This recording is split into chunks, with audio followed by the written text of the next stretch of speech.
The village. When the morning fog rolled away from the lush lands of 12th century England, Wickham woke up.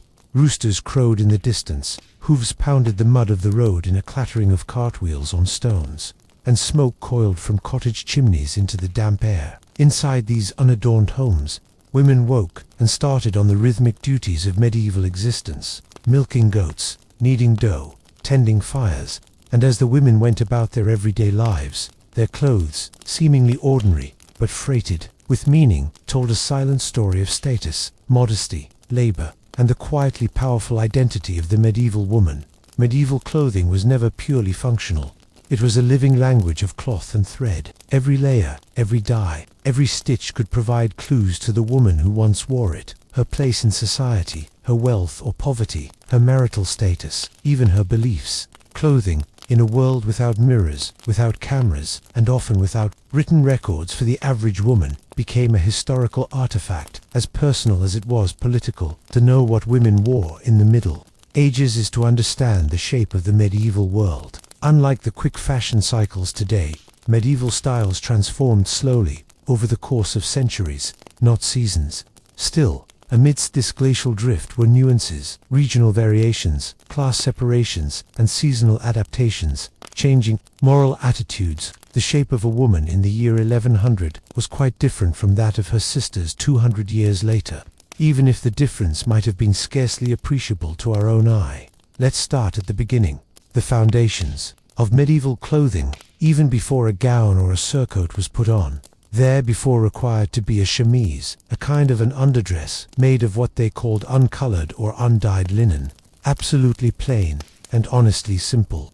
There was also the practicality of linen, which was easily washable, an ideal as a garment worn next to the skin. This was the only layer they could easily wash, and for most women it was hard to wash outer clothes, which were made from expensive wool or silks, and took a long time.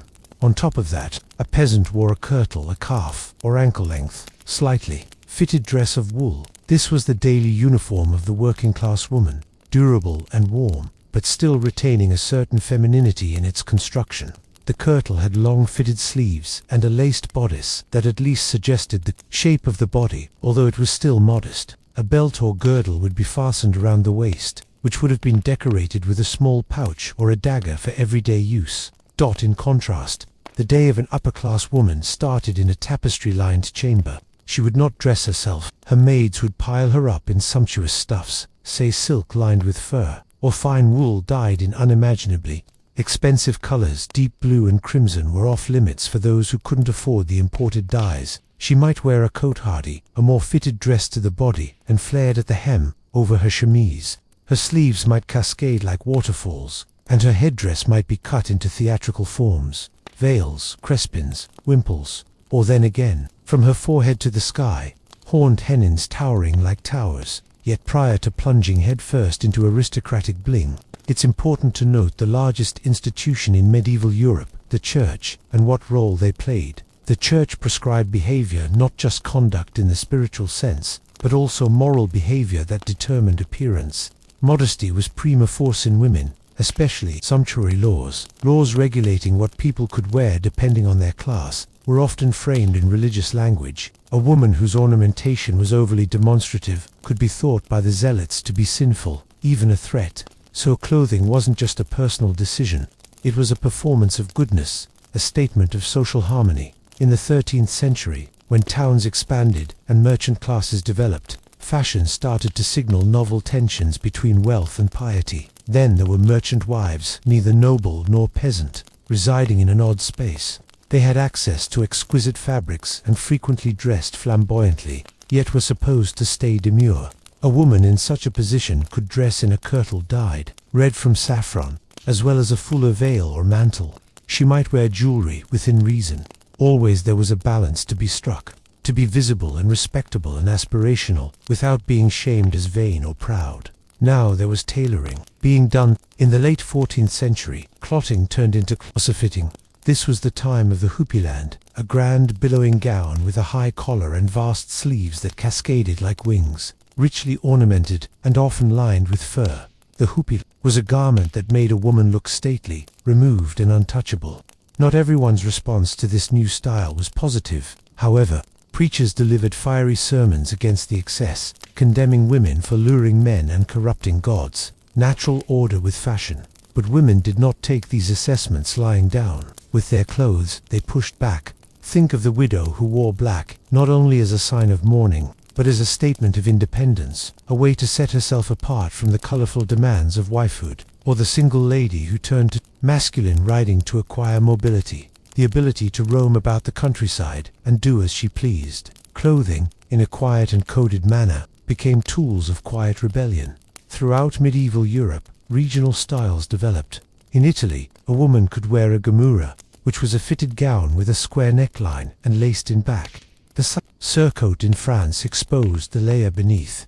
The layered wool dresses in Scandinavia were tightened by brooches and beads. In Islamic Spain, women donned long robes called gilbis, typically paired with headscarves and veils, using fashion to express religious modesty in radically different ways from the Christian North. Climate, too, played a role. Women wore layers of wool in the colder, northern climates, frequently trimmed with fur.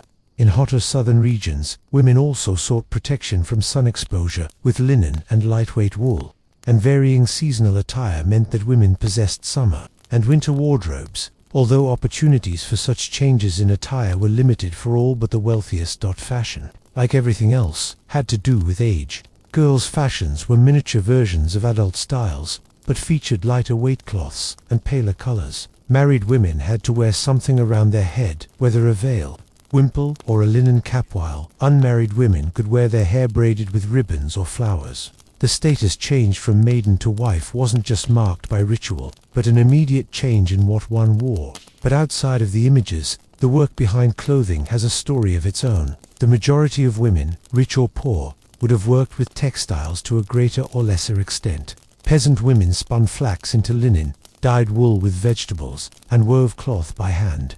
Noble women oversaw workshops in their households, where servants or hired workers would produce swords according to their specifications. At convents, nuns were busy making detailed embroideries and altar cloths. Making clothes was a communal and creative process, a fusion of housework and cultural speech. By the late Middle Ages, as Europe was on the brink of the Renaissance, women's clothing was getting ever more elaborate, at least among the upper classes. Structured bodices, wide sleeves, and one look in particular that was made up of layers upon layers upon layers of fabric seemed to speak to a society in flux, still grounded in tradition, but eager for change. The medieval woman who had been so long hidden behind veils and moralities was coming to light, visible, complex, articulate, though she was still imprisoned in silks and wools. And so, in the folds of a kirtle or the glisten of a brocade sleeve, we see there is more, the heart of history. Not only the facts of fabric, but also the experience of being a woman and making one's way in power, piety, beauty, and identity in a world that both prized and fettered them. In these upcoming chapters, as we venture further into the Middle Ages, we will examine these clothes even further, as illustrations of class, regionalism, religion, and revolt.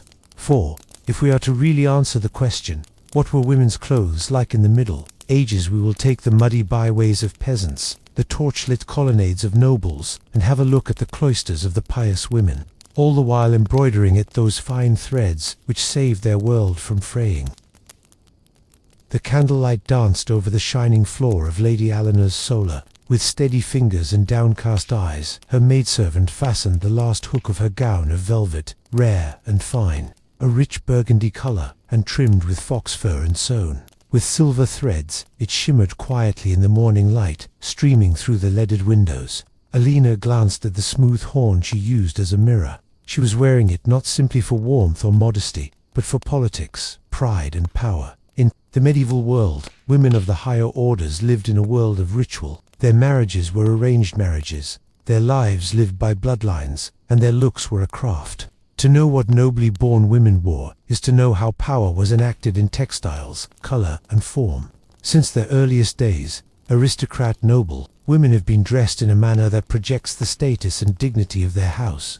In a universe predicated upon hierarchy, clothing functioned as a statement of lineage and heritage. The noblewoman's wardrobe was a trove of meaning and material. Silk, usually imported from Byzantium or the Islamic world, was also one of the most highly valued fabrics in medieval Europe. It sparkled by candlelight and draped around the body more gracefully than the heavier wools of the commoners. Donning silk was a statement, showing everybody that you had access to distant trade networks and diplomatic contacts.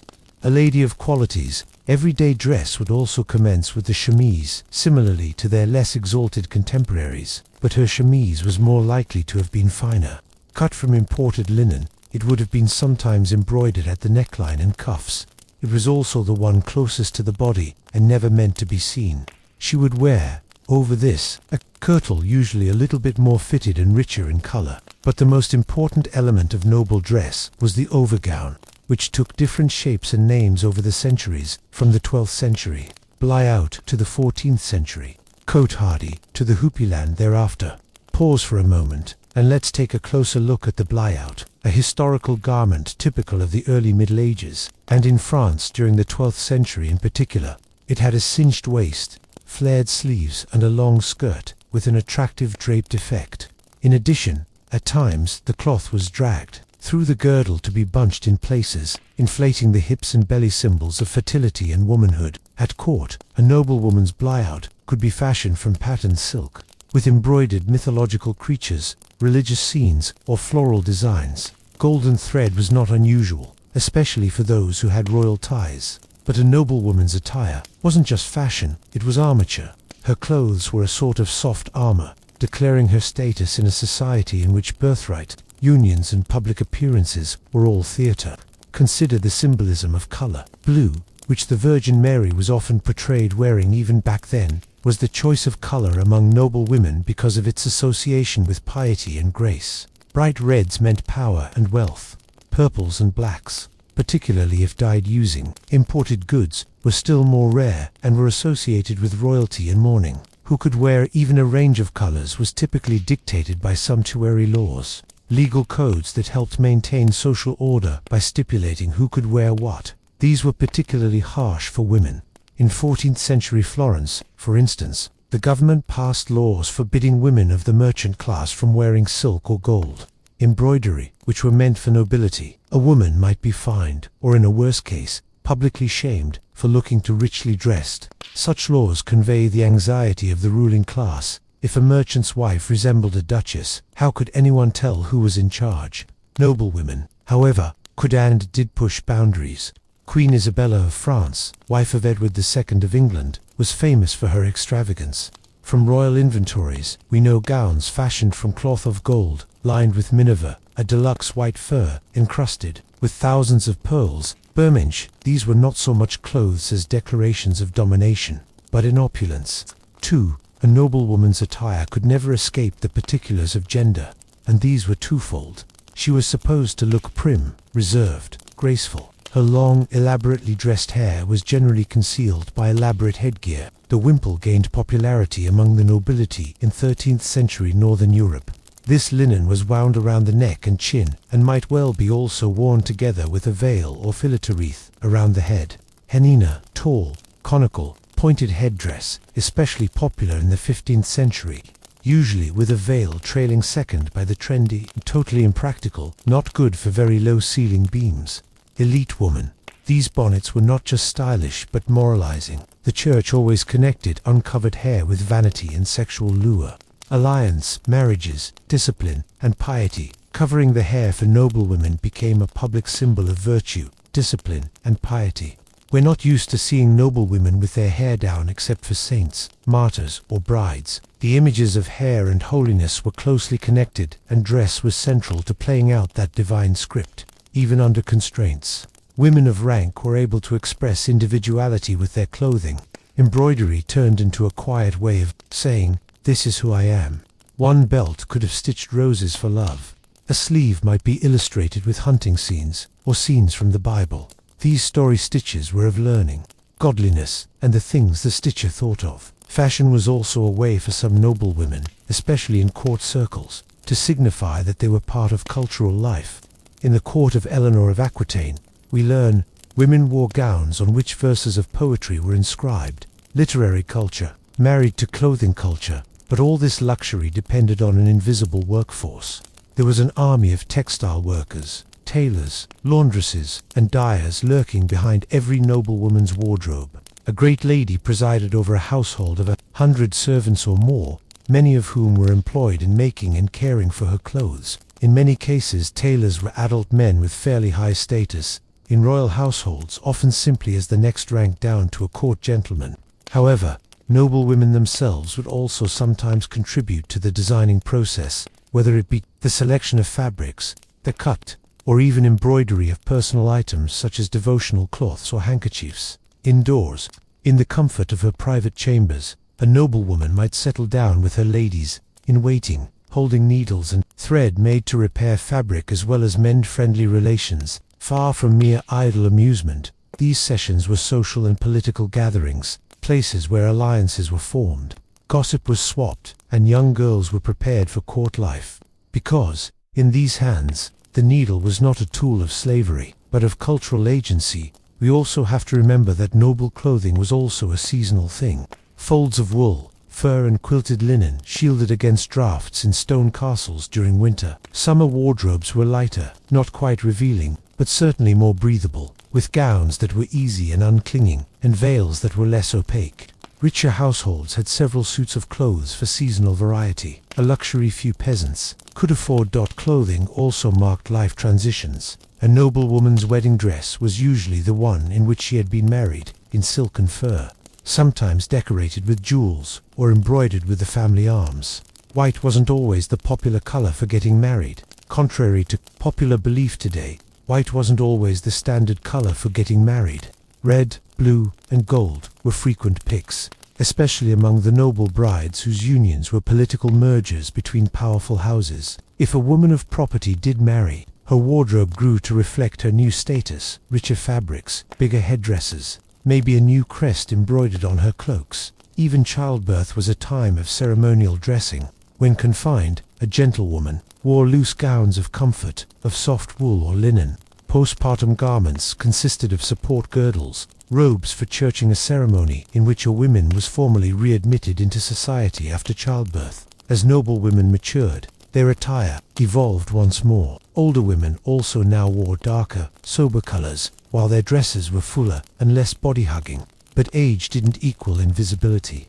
The matriarchs of noble kin wore clothing that symbolized grace, dignity, and wisdom, and they were respected by others due to their elegance and moderation. Through it all, noble women's clothing signaled so much. It was political, spiritual, and deeply personal.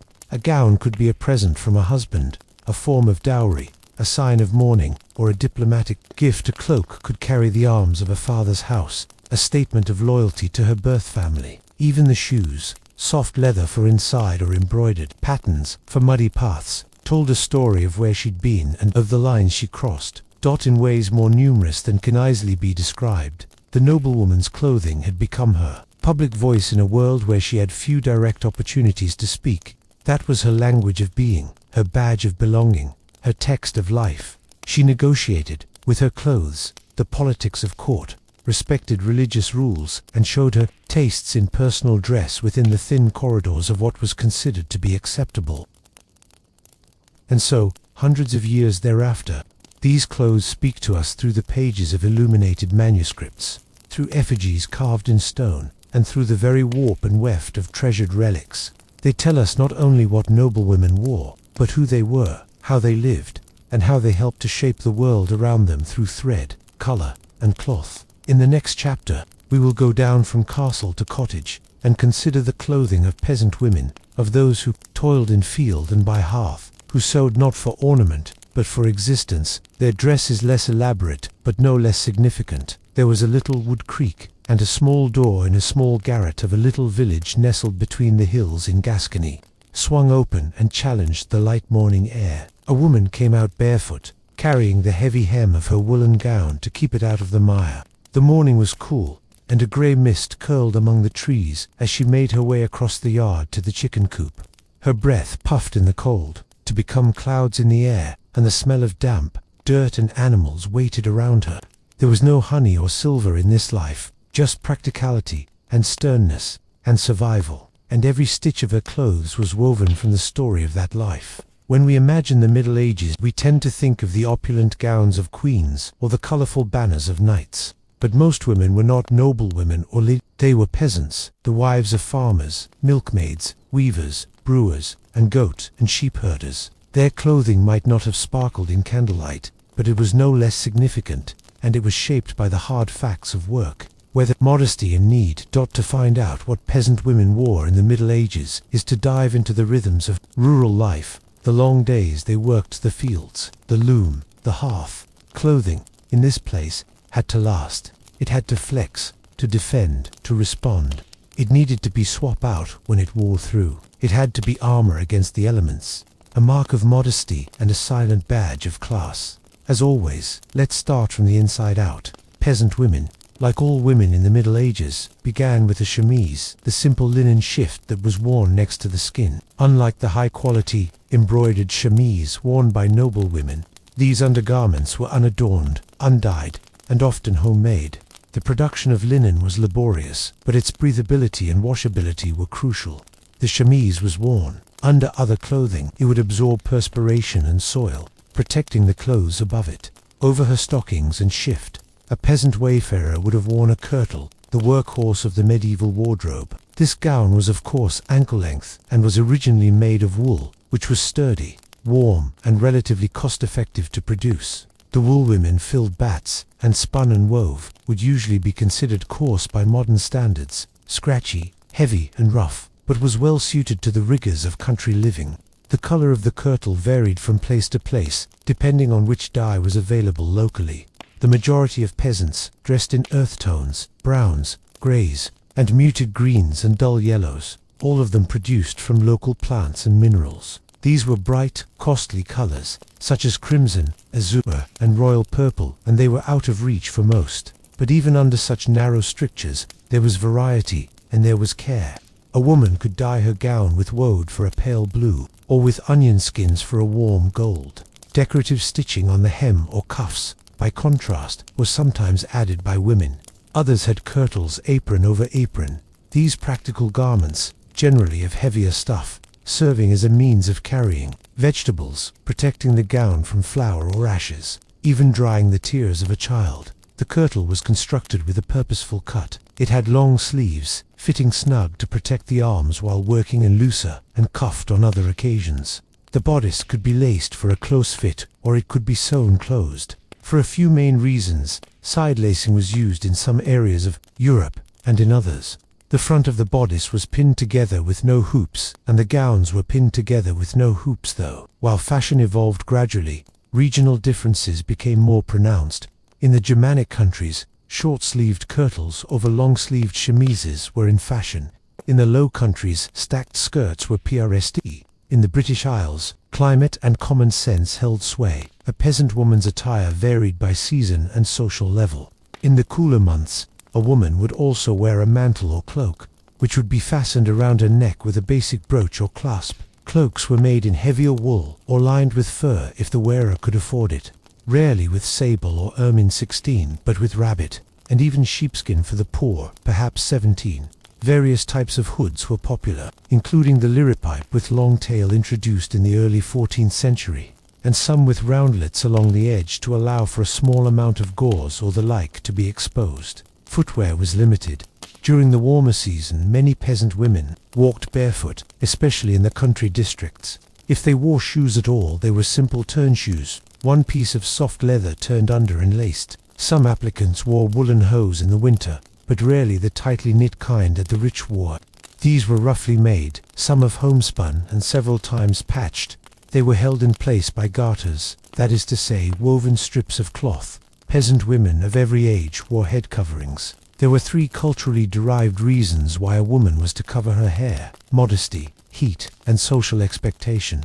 A young unmarried woman may have a simple braid, crown, or a cloth headband, or a married woman, on the other hand, would usually wear a coiffure close-fitting cap made of fine linen or a veil, which would drape over a wimple, or be modestly wrapped under the chin. These garments served to protect the hair from dust and soot, warm the head, and indicate marital status. In many rural areas, to be seen in public without a pucker covering one's hair was a major indecorum. But where the noblewoman's clothes signified status and spectacle, the peasant woman's garments were woven from necessity and ingenuity. Few could afford new garments. Clothes were mended, passed down, repurposed and ultimately turned into rags or used to wrap bread.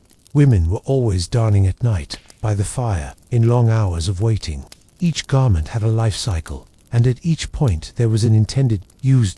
This economy of clothes also determined the way the countrywoman related to her dress. Being neat, even when one had little, was a point of pride. A clean kirtle, a fresh headscarf, an apron neatly mended. It was dignity, not wealth, that was on display. Dirt was a fact of life, but slovenliness was not encouraged.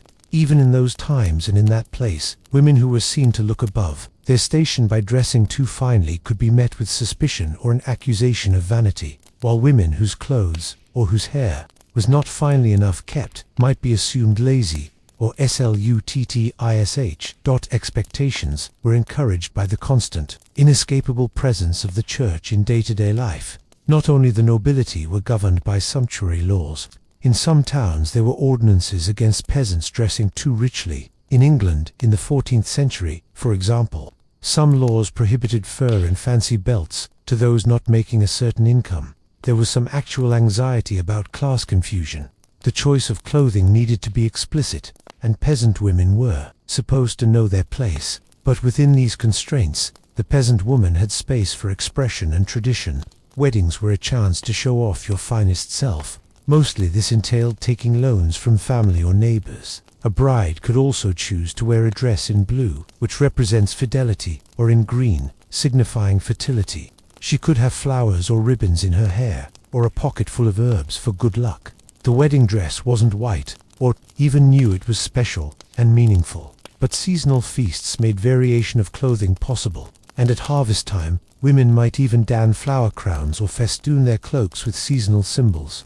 On holy days at church, a woman could wear her best wool kirtle and laundered chemise, ironed with a hot stone. We forget those things so quickly, Proudman said. These moments, mundane and rare as they were, offered the opportunity to step away from the everyday and express personal identity through color, fit, or flair. The toil that went into peasant clothing was both exhaustive and collective. Most women sewed their own clothes, or did so in conjunction with other women. Everyone spun wool, dyed yarn, wove cloth, stitched seams, mothers and daughters and neighbors together. In certain villages, communal looms were used. There were several dye vats under household care. From hand to hand, from old to girl, the work was handed. This labor built bonds. Upon young girls was the injunction of early spinning and stitching, the symmetry taught by constant practice to their tiny hands.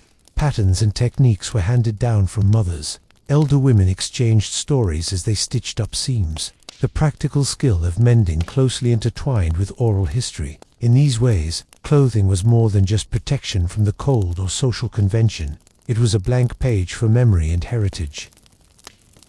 Though times could be hard, clothes was one thing a person could be proud of. In societies where there may not be many opportunities for self-expression, the cut of a sleeve, the pleat on a skirt, the turn of a headscarf can all mean something. Black or grey would be worn by a widow. A mother could even sew protective symbols into her child's gown. A widow might wear her dead husband's cloak. Such small actions spoke volumes in a community where few were literate, and letters unsent. In Europe towards the later Middle Ages, even the peasantry experienced some change. Urbanization delivered new fabrics, new fashions, new influences from burgeoning cities and trade routes. By the 15th century, some countrywomen wore finer wool, brighter dyes and better cut clothes than earlier, but always less fine than the ladies in the manor house. And at the core, the dress of the medieval peasant woman was clothing, at least theoretically, of necessity, of community, of endurance. These were women who dressed to work, to care, to endure, and their clothes less often preserved in castles or tombs, tell a tale every bit as rich as that of queens and countesses. It is a story not of a golden thread, but of the smoke of hearths, the mud of fields, the stitch of the needle, and the strength of the hand. In our next chapter, we will enter the silent stone walls of monasteries and convents, where women swore vows of silence and devotion, but also vowed to keep it simple, and clothing became a potent expression of religious life. Travel with us through the clothing of nuns and holy women in the Middle Ages, with the fabric as a barrier, a storytelling tool, and an offering. The chapel was silent, except for the soft tread of footsteps on the stone floor. Through the archway, a line of women, each in the long black or grey robes, filed through in the dim candlelight. With heads bowed and hands folded in prayer, they walked with a sense of determination and peace. No embroidery adorned their sleeves. Not a single thread of gold gleamed in the early sunlight. But between the layers of their habits was a kind of power altogether different, silent, spiritual, lasting. That the convent was one of the few arenas in which women could wield intellectual and administrative power in the Middle Ages, free from obligations of marriage or motherhood, but living according to spiritual and social rules. Their clothes, like their existence, was attached to discipline, poverty, what was seen and what was faith. Bourgeoises and common folk were clearly defined by the clothes they wore in their respective classes and work, while the garments of holy women signified faith, sameness, and abandonment. But their clothing wasn't static. Through the centuries, the habits nuns wore changed, influenced by geography, monastic regulations, and even papal decrees. To consider the garments of medieval nuns is to enter a universe in which cloth and belief intertwined, and simplicity spoke a language of its own. Let's start with a young woman who's about to become a nun. Consider a girl variously said to be 15 years old, the daughter of a small northern French lord. Her family may not have the wherewithal to pay a dowry for marriage, but it can pay a dowry for a convent, a gift of land, coin or livestock, to ensure her admission in a life of religious service. On the morning of her clothing ceremony, she puts on the best of everything she owns: silk sleeves, embroidered hem, braids in her hair, tied up with a ribbon. The chapel fills with her kin, and a reverent hush descends as the abbess comes forth. Here, her transformation begins. The young woman is disrobed of her secular attire and dressed in the robes of her new order as a symbol-laden rite unfolds. Her hair, though short, is a symbol of humility and obedience. She has a veil, a belt, and a scapular. In this single moment, anything that identified her as a daughter, lady, or sister is engulfed by something else, for she has just become a bride of Christ. But then, exactly what did she wear? The response hinged on what she ordered. The most popular and influential monastic rule was the Rule of Saint Benedict, originally written in 5th century Italy and spreading to be the defining monastic code throughout the medieval period. The Benedictine nuns scattered over England, France, and the Holy Roman Empire wore a habit of undyed wool, generally black or very dark brown. Their clothing consisted of ancora, a tunic, a plain, long, loose-fitting dress with long sleeves, commonly, of course, wool, a scapula, a long rectangular piece of cloth worn front and back over the shoulders like a broad apron. This was the garment of servanthood and labor, the badge of the religious laborer. A veil, black for professed nuns, white for novices, a wimple and coif. Both were linen coverings that covered the head and neck, and were worn in such a way that the face was not covered. She also wore them as a kind of a mount cover in the draughty stone cells of the convent. Singulus, a belt or cincture, used to bind the tunic in the waist, by means of which it hangs down and so round it. These and all the other components combined to give the sisters visual unity. It was not beauty in the individual that was to be seen. Identity was communal. In a culture that evaluated women primarily on looks, the nun's habit obliterated worldly markers. But for all the sameness there were, of course, variations among orders. The Cistercian nuns, who were bound by a stricter reform of the rule, went even further by adopting even greater austerity. They were undyed, usually pale grey or white, and they became known as the White Nuns. No ornamentation was allowed them, whatever. Even buttons and coloured stitching were frowned upon. The Dominican nuns, who belonged to a 13th order following Saint Dominic, don white habits with black veils, signifying purity and penance. They centered on education and teaching, and their convents were intellectual centers. And clothes for Dominican women were the image of this blend of spirituality and thinking, always simple, but neat, symbol of order, inward and outwardly. Then, there were the Poor Clares, the order of nuns who followed Saint Clare of Assisi. Living in the depths of poverty, often barefoot and dressed in tattered rags, they gave up individual possessions and resorted to begging for a livelihood. They wore rough brown woolen habits, without coating, and a veil of ordinary linen. They were intended to look like Christ incarnate, basically humble, silent, and enduring. And yet there was variation even within that modesty. Construction was influenced by climate, fabric availability, and local tradition. In southern Italy or Spain, they would be made out of lighter cloth. In cold weather, heavier wool, or even doubling one's clothes, was required. The model was universal humility. The reality was pragmatic accommodation. We must also remember the economic aspect of religious life. Many convents, specifically those affiliated with noble patrons, were not as poor as one might think. For wealthy families, streams of daughters flowed into cloisters, not primarily as devotees to any particular religious calling, but as a matter of convenience. Some convents, including those in medieval Germany, were repositories of elite women, who lived in semi-monastic luxury. Their habits were still plain, but they were composed of better quality cloth, more carefully tailored, and came with finer linens. One of the best known of these is the 12th century abbess, composer, writer, and mystic Hildegard of Bingen, a devout Benedictine. She resided in a well-endowed convent, probably clothed in finer garments than elsewhere. In her writings and her illuminations, she depicts nuns in clean, graceful robes, nothing glitzy, but neatly maintained. This dynamic tension between the ideal and the real, between the poverty and the provision, was unrelenting. In convents, where they were most frequent, the Church frequently decreed restrictions to prevent abuse. The Fourth Lateran Council of 1215 reinforced the vow of poverty among religious orders with Canon 71. We forbid them to have books of the Old and the New Testament, or such volumes of the Glabras, except for their own use and study, or on account of the work that is imposed on them. Even so, bishops often complained about vanity among nuns, of them hoarding embroidered veils, silk undergarments, and even wearing perfume. Some went so far as to dye their linen black, to pass for more solemn. These allegations were variously motivated by misogyny and the desire to control, but they also revealed the ambivalent identity of cloistered women. It never contradicted many of the nuns who wanted to honor God with cleanliness and dignity.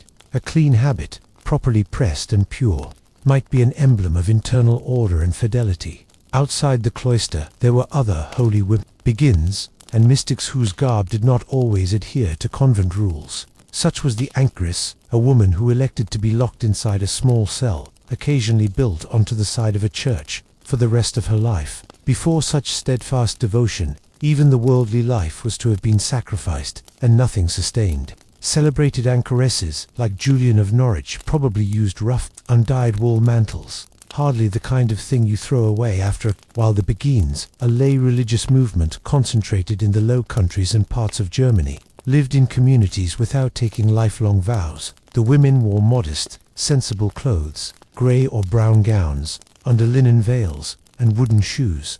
Beguines were midwives and caregivers and teachers. What distinguished their garb from that ordinary women is that it was not as unformed and rigid thought of cloistered nuns.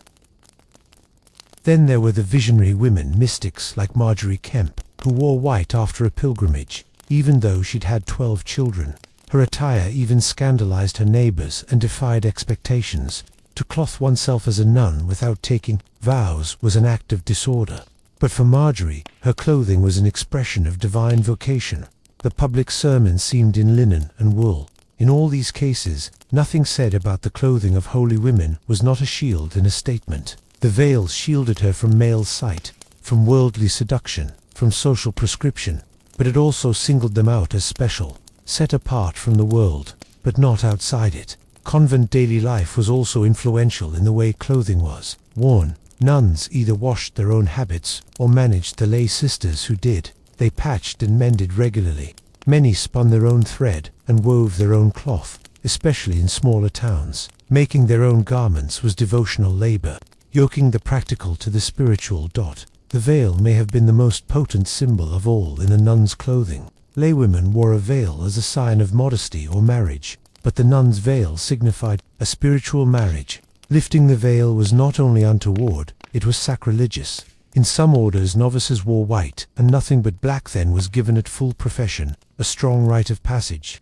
The veil hid beauty, but it also protected the soul. Surprisingly, many nuns were very much aware of the modes of the day, even though they often lived in seclusion. Letters from abbesses, inventories from convents and bishops, reports betray a seemingly unexpected fluency in fabrics, cuts, and even trends. Convents were not cultural deserts.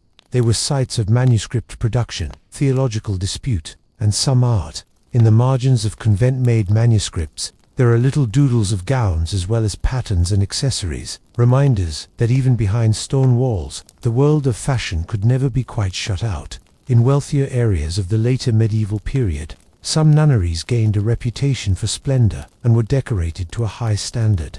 The Bridgetines in England wore a distinctive red and white crow-like veil with 5 red dots, symbolizing the wounds of Christ. In Spain, the brown habit, but with white mantles, was adopted by the Carmelite nuns, who added to this, with its white mantles, the symbolism of the uncolored mantle of St. Teresa. At the end of life, a nun was frequently laid to rest in her habit, a last testament of obedience and love.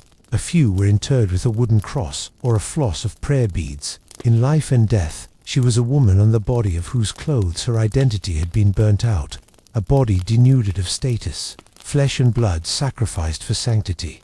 The clothing of medieval holy women, then, is a story not of fashion but of faith, the story of a silent rebellion, a radical devotion, and a spiritual longing for the body.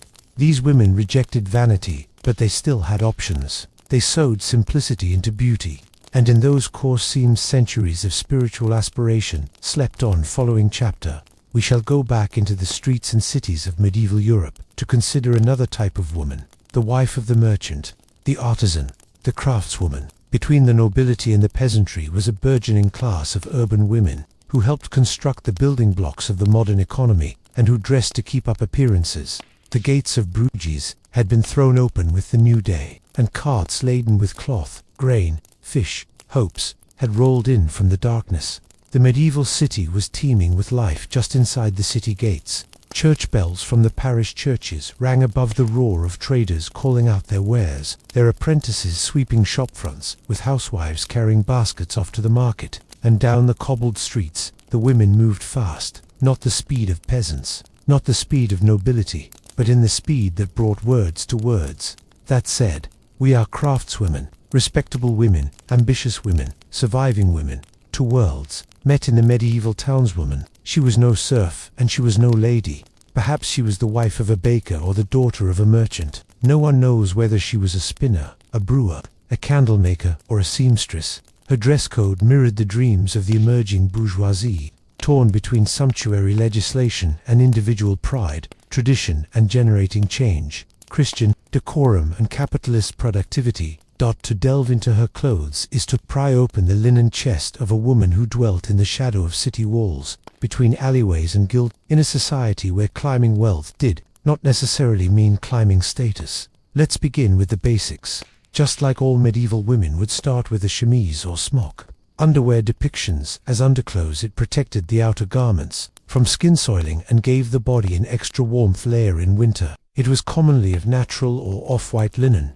fine spun and woven in the wealthier households. Concealed under layers of outer clothing though it may have been, it was still a garment of meaning, one often handmade and hand-sewn by the woman to whom it belonged. The kirtle was a garment worn over the chemise. For women who worked, this ankle-length dress was of serviceable wool, colored with inexpensive, naturally available plant dyes, ochres, greens, russets, and slate reds. But the fine wool cloths of the towns were much better spun and dyed than the coarse wool worn by rural peasants, or even nobles, wives and daughters. With the growth of urban centers, local industries expanded, and even a small woman could be dressed more elaborately than someone in the countryside. The style of the kirtle cut has changed over the years. By the 13th century, it had a loose, straight silhouette. In the 14th, and particularly the 15th century, tailors made great advances. Gowns were cut more closely to the body and trimmed with gauze and gussets to add dimension and proportion.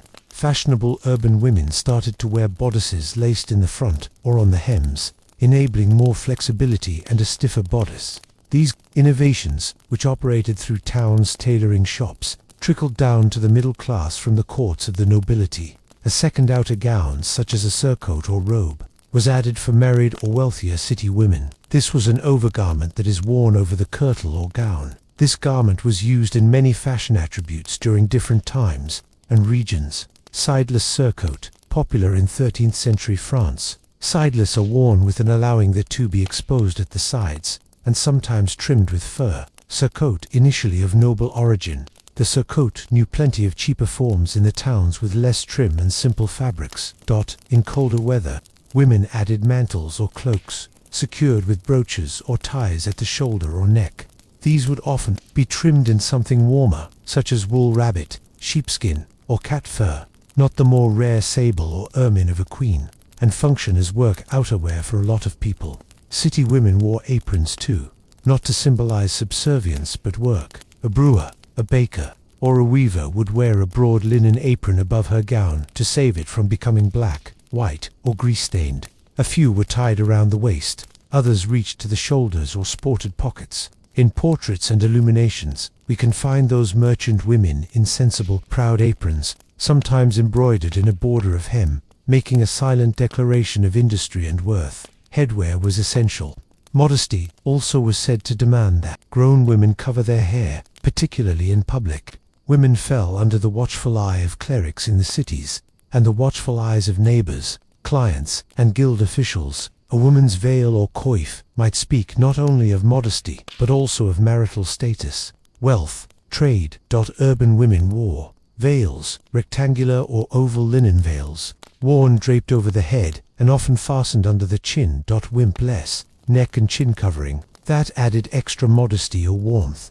Barbettes and fillets, headbands or shaped cloth bands to hold the hair on the head as caps, often worn with a veil during the 13th century. Crespins hairnets or mesh caps that covered the hair, usually beaded or having trims. Hoods cloths were also cut and sewn to fit over a hawked prosaic cover in a fashion. By the 14th century, in both men and women, hair was usually braided or pinned prior to veiling. Unveiled hair was a signal of a girlhood or loose morals. In some cities, sumptuary laws punished women who appeared in public with loose or uncovered hair. Shoes were plain and better than rural types. Leather turnshoes. Leather turnshoes were worn by most urban women and were sewn inside out and turned outside in to form thin leather soles with hide uppers. Wooden patins over shoes raised the wearer above inhospitably muddy streets in wet areas. Socks or wool hose were worn underneath, and, like the spangling QV, were occasionally tied at the knee, in place with woven garters. What about color? Urban women had to toe a fine line. They wanted an image of respectability, success and cleanliness, but not luxury. What did follow was that they wore dyed fabrics, but in up-to-the-minute fashion, colors that were also relatively inexpensive. Matte red, a warm, soft tone, was widely used and popular. Woad blue was less expensive than true indigo and produced a muted, smoky blue-gray. Green could be produced by dyeing with both yellow and blue dyes, but it also faded fast. Brown, tan, grey, and undyed wools were standard. For workwear, women from richer merchant backgrounds would have sported brighter colors, such as saffron yellow or murrey, a deep reddish purple, unless they wanted to be accused of making themselves look more expensive than they were. In other cities, sumptuary laws determined which colors and materials were suitable for members of various classes. A rich butcher's wife could have fine wool, but not silk. Gold thread or fur trim may be prohibited unless a person held one, guild office, or paid a certain tax. On the subject of guilds, city women were heavily involved in trade and craft, and their clothing was a reflection of their trades. In London, Paris, and Cologne, women operated workshops in weaving, spinning, dyeing, embroidery, brewing, midwifery, and almost anything else they could get a license to practice. Businesses were bequeathed to widows by husbands and daughters, apprenticed to mothers in family trades. The wife of a cloth merchant might have a better cut gown, maybe even trimmed with squirrel fur. The brewer's apron would be nothing but thick and stained, and worn with honor. Women in trades usually donned practical outfits, the kind designed in layers, sleeves that could be removed, close-fitted bodices, skirts with slits to allow movement, tied veils to stay out of the way of tools and food. In cities such as Florence, tailors' records even specify custom orders for working gowns that were different from festival or holy day apparel. Then on Sunday, at weddings, on feast days, city women displayed their wardrobes to best advantage. These suits could often be passed down from female kin. A single good gown could be made to do for more than one ceremony.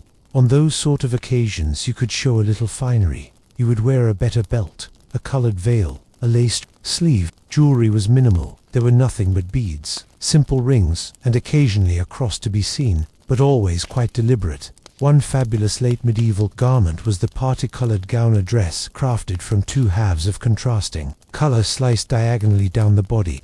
Worn initially by men, these became part of the vogue for prosperous townspeople, who could flaunt creativity and status without violating laws against rich clothes. While noble versions employed velvet and satin, urban ones used wool or linen blends dyed in two tones. Marriage also influenced clothing. A bride's dress was traditionally her best dress, usually not white, but symbolic in color: blue for fidelity, green for fertility, red for prosperity. In some cities, brides would wear veils that hung with coins sewn into them, or were given special belts to be worn only by married women. Clothing of city women was also associated with identity and respectability. A woman's look could mold her family's reputation. A merchant's wife spoke for her house in church, in market, and in treaties. Being well kept, but not gaudy, was essential. A frayed hem or soiled veil could cause gossip, but so might too much lace or flamboyant sleeves, as in cities. Interestingly, fashion spread quickly through rural areas. Styles crisscrossed from court to town in a matter of years, even months, via trade, guild networks, and church connections. City women copied noble styles, only in simpler fabrics: broader sleeves, longer trains, laced bodices, and shaped hats, all simplified versions of the courtly style. In cities like Paris and Florence, widows' workshops started producing standardized gown patterns, which meant that even lower middle-class women could appear fashionable, within limits. But the ability to access these tools was not available to all women. Servants, washerwomen, and poor widows in cities dressed much as rural peasants: scratchy wool gowns, undyed linen head covering, and patched cloaks. Their clothes were worn. They lived on hand-me-downs and church charity. But even with these women, there was some effort to stitch, to wash, and to give raiment dignity. Finally, we cannot underestimate the symbolic power of women's clothing in cities. Urban women's dress could proclaim marital status, signal trade, association, represent modesty, and virtue, suggest aspiration, and upward mobility symbolize piety, or participating in the feast day parties be a symbol of status in competitive social setting through cloth, color, cut, and cleanliness. The urban woman of the Middle Ages managed her identity in a world where class lines were hardening, but also morphing. With the growth of cities came the growth of complex and multiple garments. Women were not just consumers of fashion, they were makers, producers, and keepers of a textile culture. Their clothes were narratives of domestic pride, economic participation, social performance, and low-key rebellion. In our next chapter, we shall proceed to a still more perilous region, that of outcasts, and outlaws, and of sinners, among whom were included whores and beggars and rejects of society. What did these women wear? How were they marked? And how were clothes a weapon and a warning in the shadowy corners of medieval existence? The town square was crowded. Stalls were filled with cabbages and packets of salted fish. Merchants argued across scales and coin, and barefoot children wove between carts and cattle. Crouching in the bell tower's shadow was a woman nobody wanted to talk to. Her dress was patched, not badly. Her veil was washed out. Her shoes had holes. She had a small purse hanging about her wrist, a message tied in a knot of scarlet ribbon about her waist. It was not written in words but in cloth. She was not one of them. In the tapestry of medieval society, certain threads were pulled tight, and others left to fray at the edges. Such women were debate over the limits of acceptable behavior, be they beggars, prostitutes, lepers, or even falsely accused heretics, had been excluded not just from society, they had been subjected to visual branding. Clothing wasn't just a signifier of status, it was a control mechanism, forced, in many cases, by law or by expectation. And it was a scarlet beacon for many women: unclean, unwanted, unworthy. This chapter investigates the world of these marginalized women, how they lived, what they wore, and how their dress was used to define, to contain, and to control them. Women of marginal status. The outcasts of the city. Medieval cities were havens of contradiction. They were centers of commerce, knowledge, and development, but also of exclusion, surveillance, and moral panic. And in this complicated world, some women found themselves marginalized in society. as well as economically and legally. Take, for example, prostitutes. Sex work was anathematized and regulated in many medieval towns. The church called it sinful, but for the most part city authorities took a lenient view and even taxed it, because they believed it served as a shield that defended respectable women. This uneasy equilibrium resulted in an odd situation where prostitutes were not simply allowed but advertised. Consider 13th century Paris. Prostitutes were legally compelled to wear a striped hood, and wear it they did, never mind that the nondescript white and black veils worn by the city's virtuous women couldn't have been all that recognizable. But whatever, English records indicate that some towns required yellow hoods or sashes.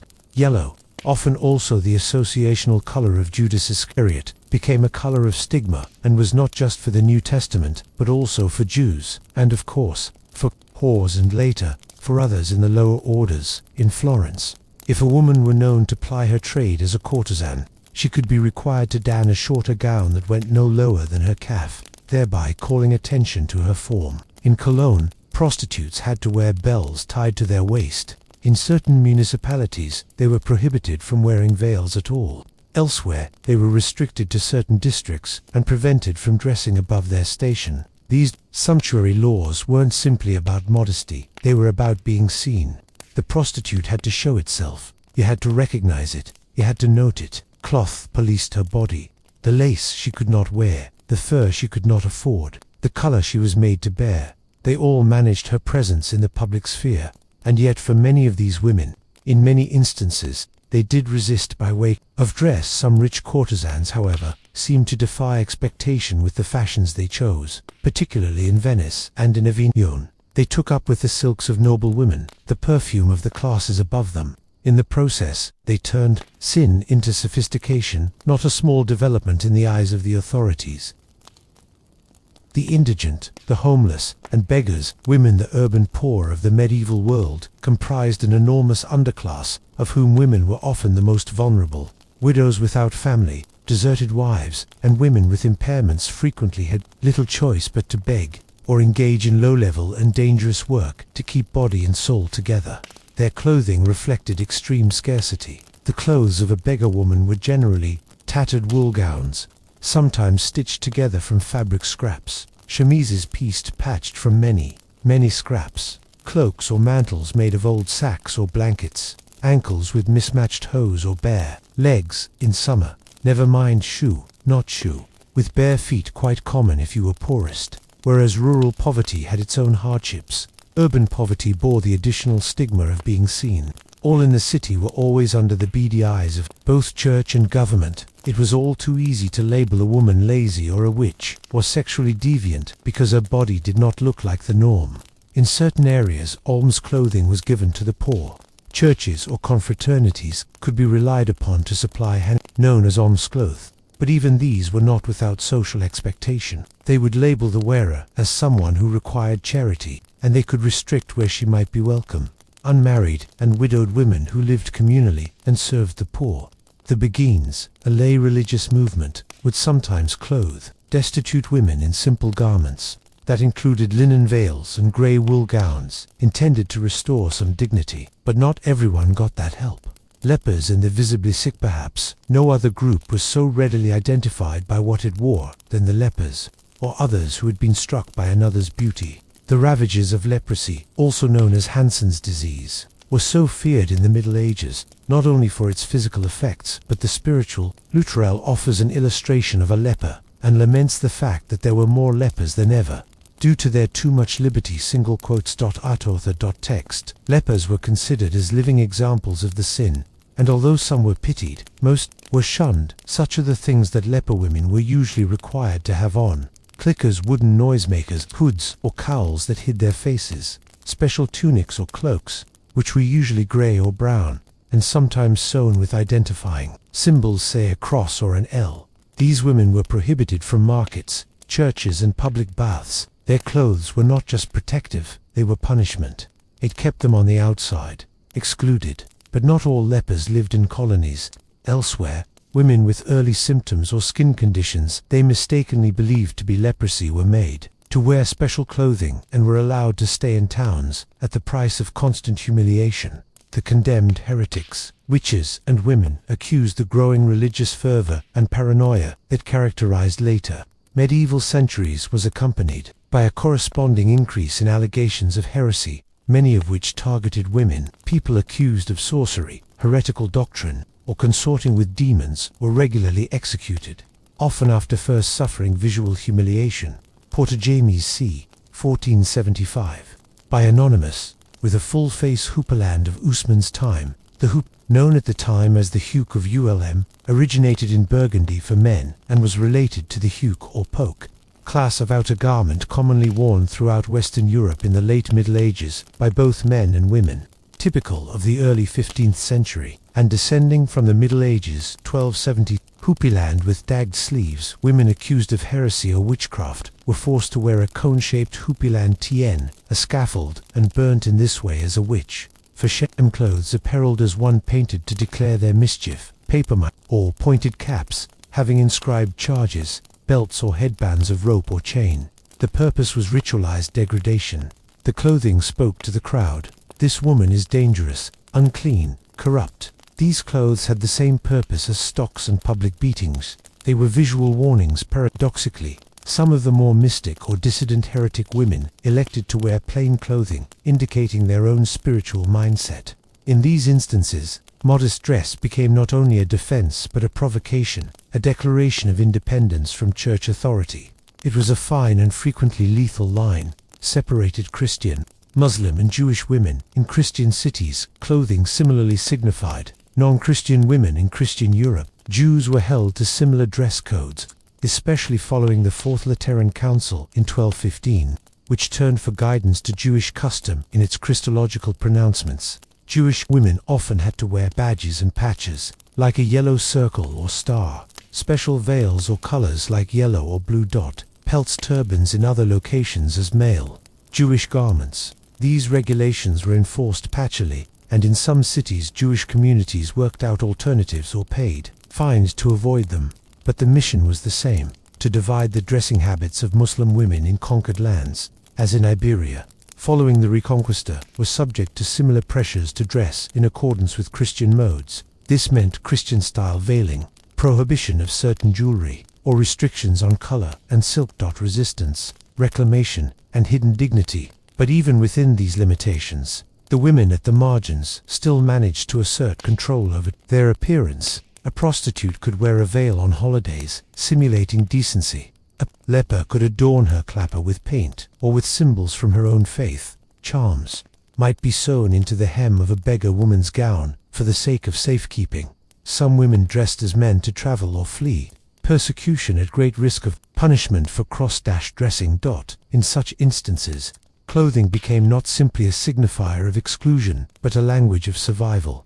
Each patch told a story. Each hem was a boundary. Every ribbon, belt, or hood bore centuries of coded messages. Conclusion: the fabric of exclusion clothing was rarely a choice for their medieval sisters on the margins. It was a sentence written in thread and dye, a visual line in the sand between them and us. But within those confines, women discovered moments, fleeting, potent, defiant, in which they seized even a sliver of dignity. In a culture where value was measured in appearances, these women had the misfortune of being too visible or of hiding in plain sight. They were distinguished by their hems, their veils, their colors, and although we hear precious little of their voices, their clothing still talks loud and clear to us from the pages of legal records, the margins of manuscripts, and through the gauzy mists of history. There was us, and then there was them. There in chapter 7, which is about the leap from exclusion to elevation, the glittery and glittering world of the lady at court, where status was embroidered in gold, and the right dress could make the difference between marriage, power, or even, potentially, monumental shame. Hooves clomped in the stone courtyard, and banners flapped in the morning breeze. Silks glowed from tall-arched windows where they waved in the wind, and in the great hall the wall hangings were like vast pages depicting battles, saints, and ancestral glory. While the food was being laid on the trestle tables in the great hall, a lady-in-waiting held a noblewoman's gown spread on the woman's outstretched arms, as other ladies fastened her into it. Golden thread ran along the edges of her sleeves, but the fabric was spun so fine she could see the pulse at her wrists as they beat beneath her sleeves. She wore a simple linen underdress, whiter than snow, along with her tightly braided and coiled hair, which glinted with innumerable pearls beneath the translucent veil. Today her attire was not just a dress, it was a statement. She was wealth, she was influence, she was legacy incarnate. You want to know about the clothes of the ladies. Palms 1 really wants to know the clothes of the gentle ladies. Palms I write with apologies to Dorothy Dunnett, or typical of noble women in the Middle Ages. It is to step into a world of calculated beauty, of strategic elegance, of silent politics. In this chapter, we peel back the layers both literal and symbolic that cloaked the elite. We consider how their clothing embodied status, identity, and ambition, and how every stitch represented not just comfort or modesty, but courtly power. The noble closet, a living testimonial, the clothing of noble women in the medieval courts, was meant to be seen. It was built to be public, to be looked at and admired, resented and despised. In a society where wealth was largely land-based, with the landowners serving as the nobility, one of the few ways to demonstrate power outside the battlefield or council chamber was through fabric. The wardrobe of a lady of rank was one of the most conspicuous and valuable possessions of her family. Clothing served many purposes. Dynastic and lineage signify wealth, and thus readily available global trade, silks, spices, jewels, picture of virtue, beauty, and devotion, apolitical in marriage arrangements, and diplomacy class distinction. In particular, under sumptuary Lotha, wardrobe of a noblewoman was so large that it was listed in her household inventory, and might include dozens of gowns, mantles, undresses, veils, gloves, belts, and shoes, each described by color, cut, and origin. Now let's make the obligatory visit to the dressing room of a 14th century countess, and look at what she might toss on for a casual day at court. Stratum. By stratum, how a court dress was made. The chemise or smock. All noble women, to begin with, had a chemise of the finest white linen, often imported and always bleached to the whitest of white. These undergarments couldn't be seen but were finely crafted. Some had initials or tiny devotional symbols embroidered on them. Instead of the rough linens of peasants, noble women could wear chemises made of translucent, soft muslin, which helped protect outer layers from sweat and body oils. The kirtle undergown on top of the chemise was the kirtle, a tight underdress that provided support. It may have laced in the front or on the sides, and typically had long, tight sleeves, made of wool, silk, or damask. Kirtles of rich fabric. It might be a little bit visible around the neckline or through the armholes of a gown, and beautiful trim would be seen. In cooler months, they were stripped with fur or quilting for warmth. The gown, or coat hardy, surcoat. The point blanket was this gown, long, flowing, luxurious. Styles differed by century and region, but popular linings included coat hardy, a tight-fitting bodice with a full skirt, and may have laced or buttoned sleeves. Sideless surcoat, a dress that shows the kirtle on the sides, sometimes bordered with fur or embroidery, occasionally condemned by the church for excessive skimpiness. Hoopyland, a generous overrobe with a high collar and large sleeves. Popular in the late 14th and 15th century, it was generally high-belted under the bust. Such gowns might be constructed of velvet, brocade, silk satin, or lightweight wool. The colors were rich, crimson, deep blue, forest green, gold, and were dyed with costly labor-intensive methods. Mantles and cloaks. Noble women wore cloaks for public outings or for special functions, and they were held together by brooches and bejeweled cords. The most luxurious cloaks were lined with ermine, a status fur that was so exclusive it was generally reserved for royalty or very high nobility. Headwear. Headdresses developed significantly throughout the medieval period, becoming very architectural toward the end. Some notable styles include veils and barbets, 12th–13th century, draped linen veils that sat loosely on the head or were held in place with headbands or chin straps. Wimples and coifs, coverings that shrouded the entire head and neck, symbolic of piety. Crespian hairnets. Comments. 13th century, golden or silk-threaded netting placed around braids. Hennons. 15th century, the famous tall, cone-shaped headdress that was worn unfailingly in Burgundy and France, typically accompanied by a long trailing veil. Escoffians. Broad-winged headdresses which were worn at English courts. These head decorations were frequently bejeweled with pearls, semi-precious stones, and are as meaningful as they are decorative. For women, covering the hair was an expression of modesty, but the manner in which one covered it exposed one's wealth, taste, and geographic allegiance. Accessories and jewelry, girdles, belts, often jeweled, worn low on the hips, and sometimes holding a devotional item or scent container. Gloves, scented, embroidered, given as gifts, or worn, ceremonially. Purses. Worn at the girdle, and used by every one, may be made of leather, velvet, or silk. Necklaces and brooches, sign of rank and alliances, often family property, attire for the occasion, courtly affairs, and the fashion thing. Nobleman's clothing was specially selected fit for the occasion. There would be items for which a woman would own more than one gown. Appearances in court, dresses like ball gowns with embroidered sleeves, long trains, and rich colors. Religious ceremonies, muted tones, think blue or beige, embroidered with crosses, or with the face of a saint, usually accompanied by a wimple or a neutral-colored veil. Riding or hunting, shorter dress or skirt with riding habits. In fleshings and high boots, carrying warm woolen mantles. Wedding or feasting parties, sumptuous brocades, fur again, golden thread, hair updos, sometimes with crowns, diadems. These garments were not mere displays of wealth. They were integral to ritual and hierarchy. The queen's gown was the pattern for the whole court. Ladies-in-waiting dressed in matching liveries. The colors held political significance. Blue for loyalty, white for virginity, green for fertility. Sumptuary laws and sartorial boundaries, the increasingly elaborate fashions of noble women, later caught the eye and wrath of both church and monarchy. Sumptuary laws were introduced to protect class differences, with laws on the types of goods that could be worn, the types of colors, and so on, which were used to identify class differences. In 14th century, England and France, ermine and purple could be worn only by noble women. Gold thread or silk brocade were only allowed to be worn by a particular rank. However, daughters of bannerets and married ladies of knightly families could wear velvet and not cloth of gold. Jewel size, shoe, height, and even width of sleeves were at times legislated. Such laws were not always enforced, but served as reminders of social control. Fashion.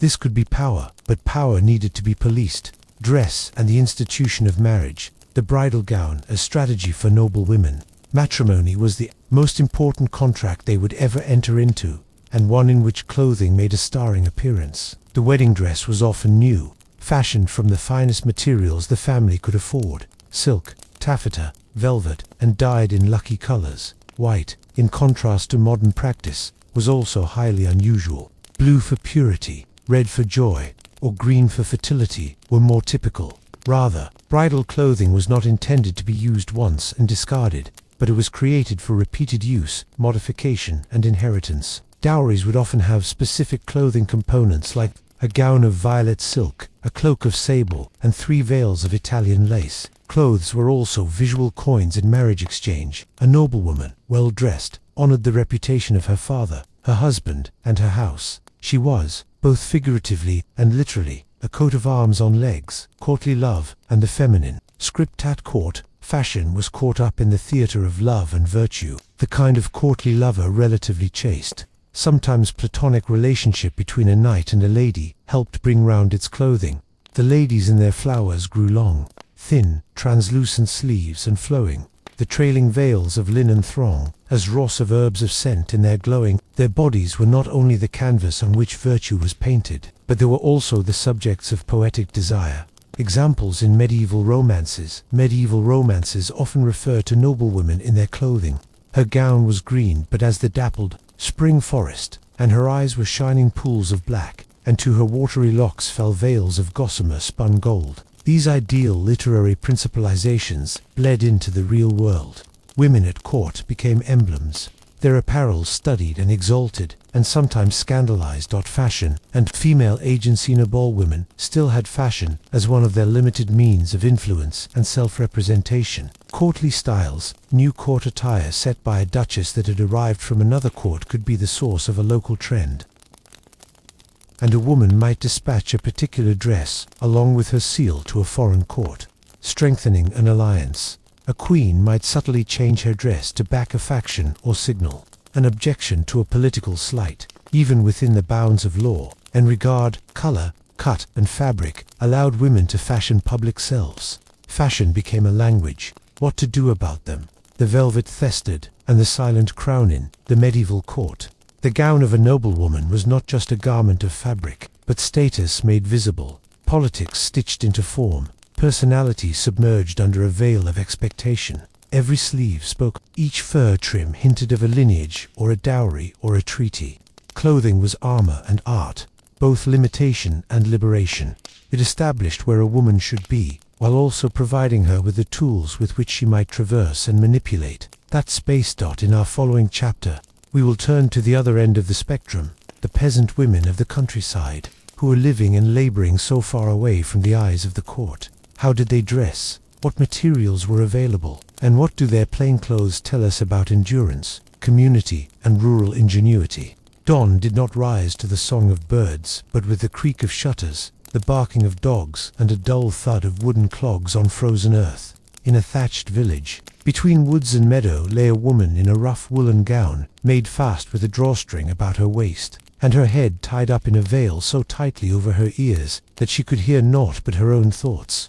There were cows to milk, bread to bake, water to draw, and a husband already in the fields. It was not sparkly like a court lady's silks, nor did it have the import of a noblewoman's gown, but it was necessary, useful, personal. It was survival in thread. To learn what peasant women wore in the Middle Ages, we must leave castles and cathedrals behind and enter village streets and farmyards. Here, clothing wasn't ornament, it was tool, shelter, and inheritance. Fashion did exist, but it was defined by weather, labor, and scarcity. And yet, creativity happened. Even within these constraints, there was beauty, there was meaning. We'll start with the simple clothes, the kind of everyday outfit that you might find on a working woman in medieval Europe's fields. Kitchenettes and cottages, materials and making, the textile economy in the countryside. In the countryside, people wore locally made clothes, spun and woven from fibers grown nearby. The two most popular materials were wool, the uniform of the medieval serf. Sheep were ubiquitous in Europe, and their wool made for warmth, durability, and easy access. Coarser grades were for outerwear, softer and finer grades for underwear. If a woman was fortunate enough to own them, linen made from flax, a plant that was grown in a moist environment and then worked by hand. Linen was labor-intensive but necessary, especially for underthings like shifts or head coverings.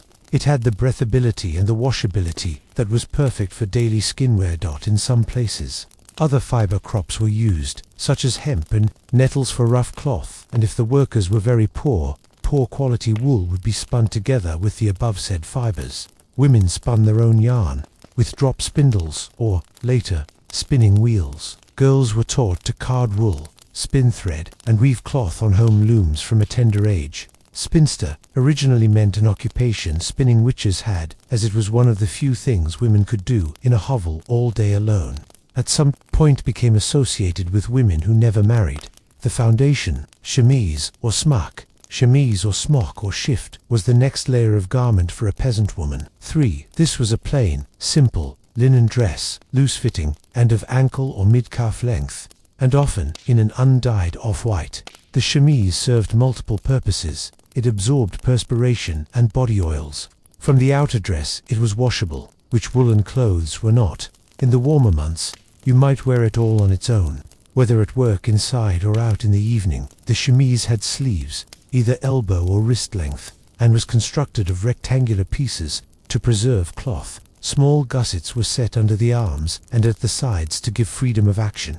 Plain as they were, chemises could be highly personalized. A few women decorated the top with simple embroidery at the neck and cuffs, particularly for wedding trousseaux. This wasn't fashion, it was identity. The working gown, kirtle or gown above the chemise. Peasant women were usually dressed in a kirtle or working gown. This was the fulcrum of rustic dress. Key features: ankle length for coverage but short enough not to become mucked up, sleeved with the sleeves often snug on the wrist for warmth. Of wool, occasionally dyed in earthen colors: brown, rust, green, blue-gray. Dyeing even then was a luxury, but plants such as woad walnut or onion skins enabled the creation of basic colors. Most women owned just one or two gowns, worn daily and repaired again and again. The dress would be cinched at the waist with a woven cord or a belt made of leather. This made it possible to raise the skirt when working without, and attach tools or little bags to it. Sleeves occasionally were removable, tied or buttoned on for cleaning or repair. In other areas, layering was a norm, a heavier winter gown layered over a lighter summer one. For example, outerwear, cloaks, mantles, and cowls. Peasant women, as a matter of course, worked cold, wind and rain throughout the entire year. For this, they used woolen cloaks or mantles fastened round the neck by a wooden or metal brooch, hooded, with hooded capes or cowls, trimmed sometimes in fur, squirrel, rabbit, or lambskin. In the poorest communities, mantles could be constructed from patched remnants or from scraps of felted wool. Winter clothing was layered, with straw or woolen padding sandwiched between layers to provide insulation. Outerwear also had a symbolic role to play. Being seen in public without appropriate covering might indicate poverty or perhaps moral laxity. Even the most unfortunate women attempted to pull some wrap or shawl across their heads and over their shoulders in public.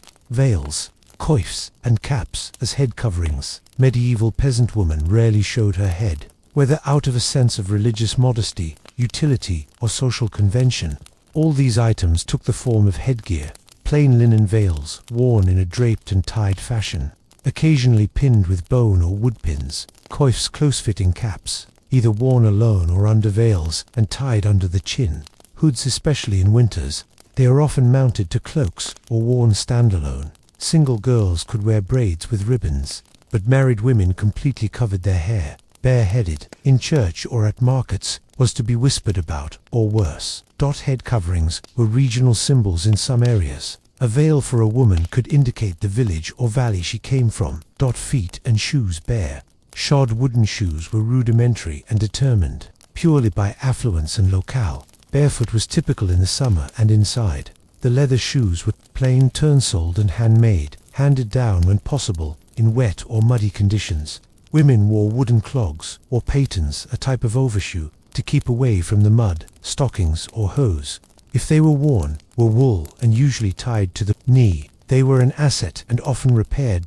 Aprons and accessories, the most common clothing item, found on almost every working woman, was the apron, frequently made from linen or heavy hemp.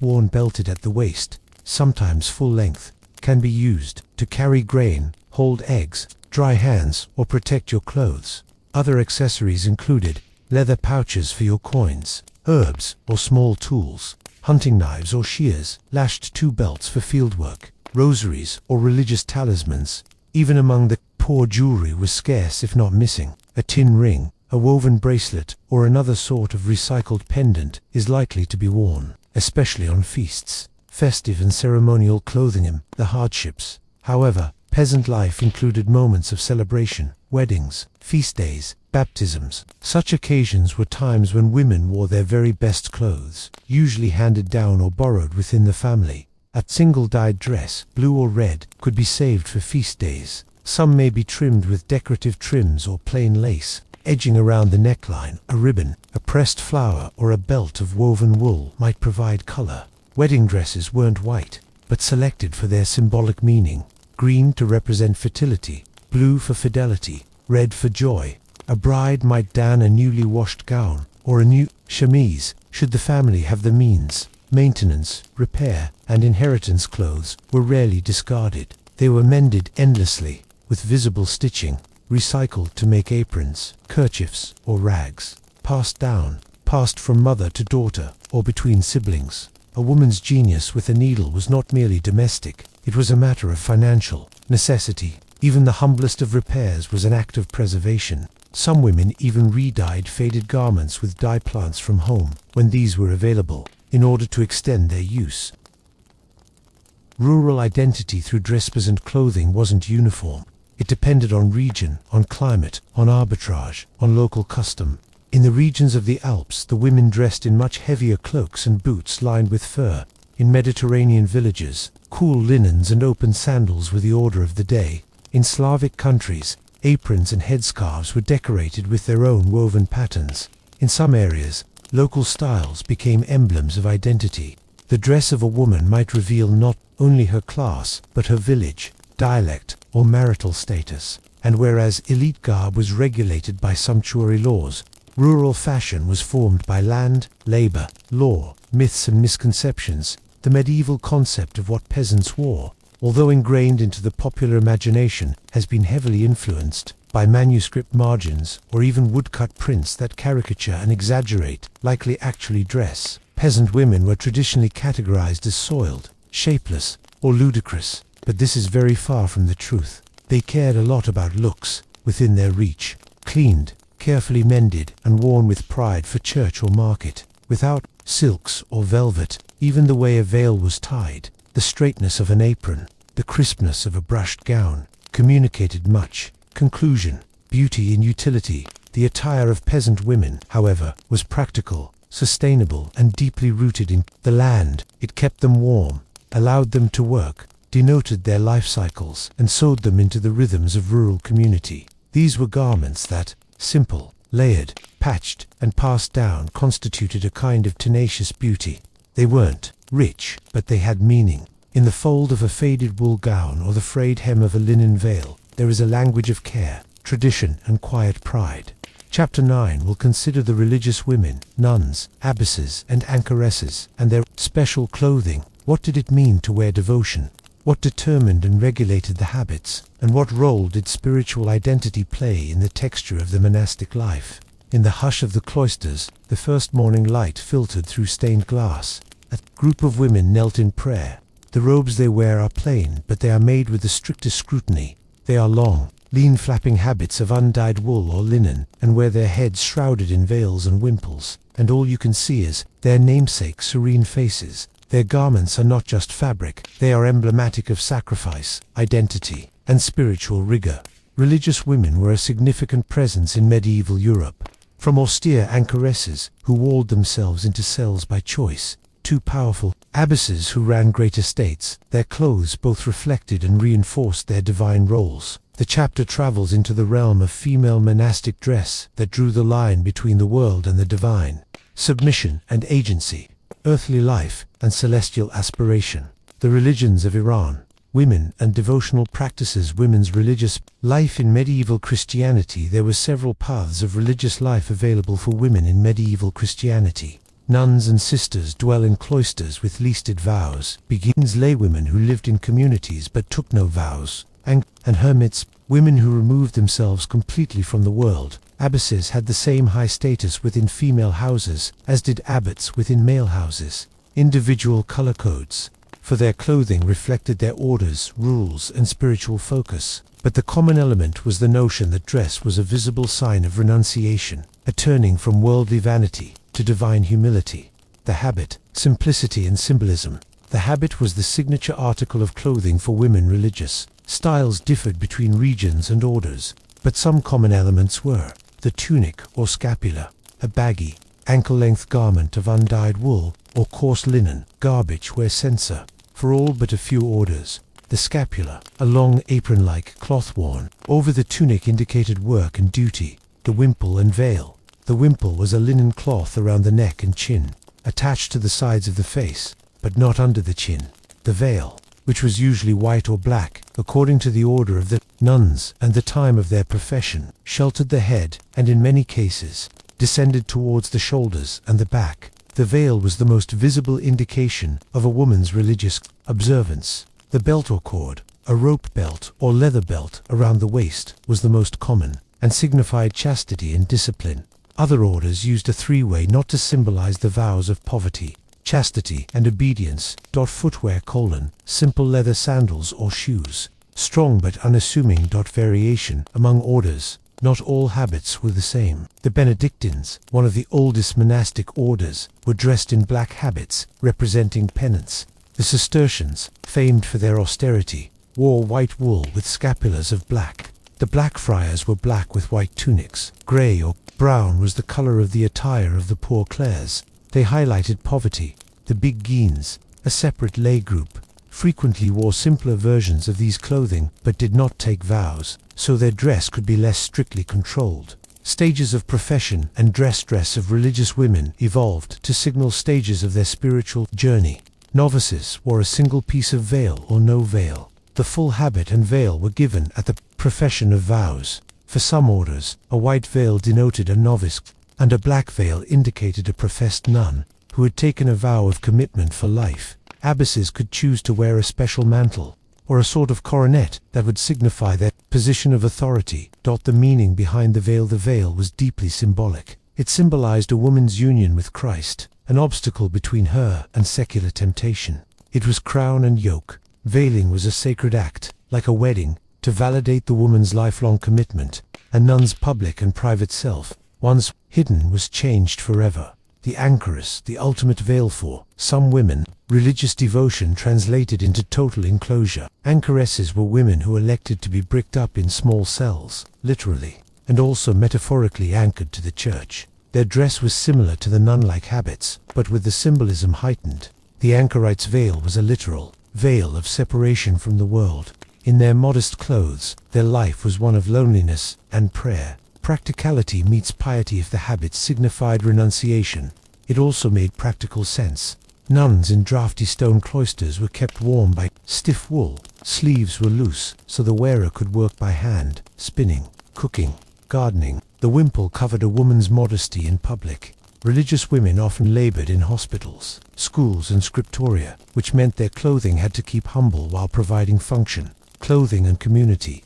Identity robes and habits also served to equalize and unify life in a convent. You could not see that some guests were richer or poorer or came from other backgrounds.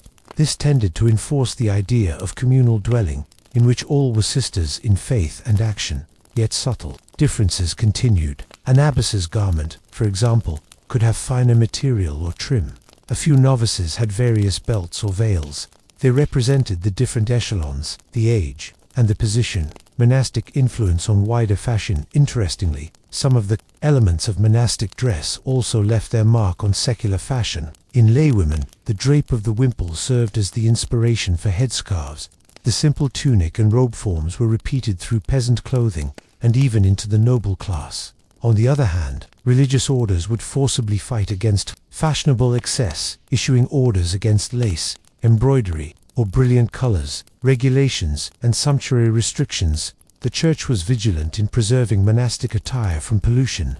Internal sumptuary laws to prevent vanity or worldliness. Nuns couldn't wear makeup or jewelry. Their clothes were distinct to express poverty and humility. Offenses might result in punishment or removal from the chapter. Clothing in society and religion, beliefs and behaviors. Volume 2, Medieval Manuscripts and Paintings, provide us with rich visual records of religious women's dress. Clothing was a means for artists to distinguish saints, abbesses, or holy women, sometimes exaggerating veils or habits to indicate sanctity. The lives of saints, such as Saint Clare of Assisi or Saint Bridget of Sweden, seem to emphasize their special clothing as emblems of holiness and spiritual power. Conclusion. Garments as vows for religious women in the Middle Ages. Clothing was a vow rendered visible.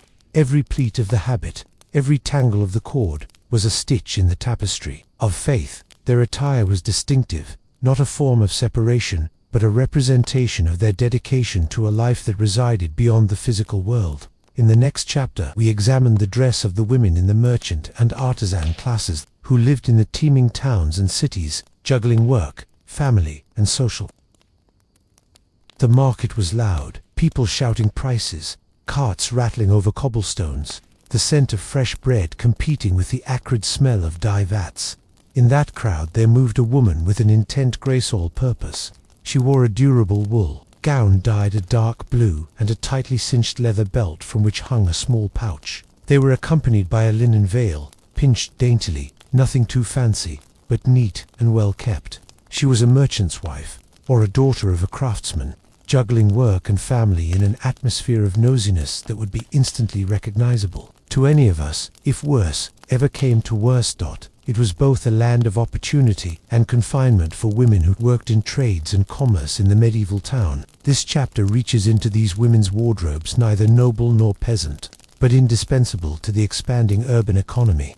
Their garb speaks to issues of practicality, respectability, and social vying in a world that was shifting fast. Merchant and artisan women in society. It was the Middle Ages in Europe, and towns and cities were burgeoning centers of commerce. Merchants and craftsmen in the cities composed a thriving middle class.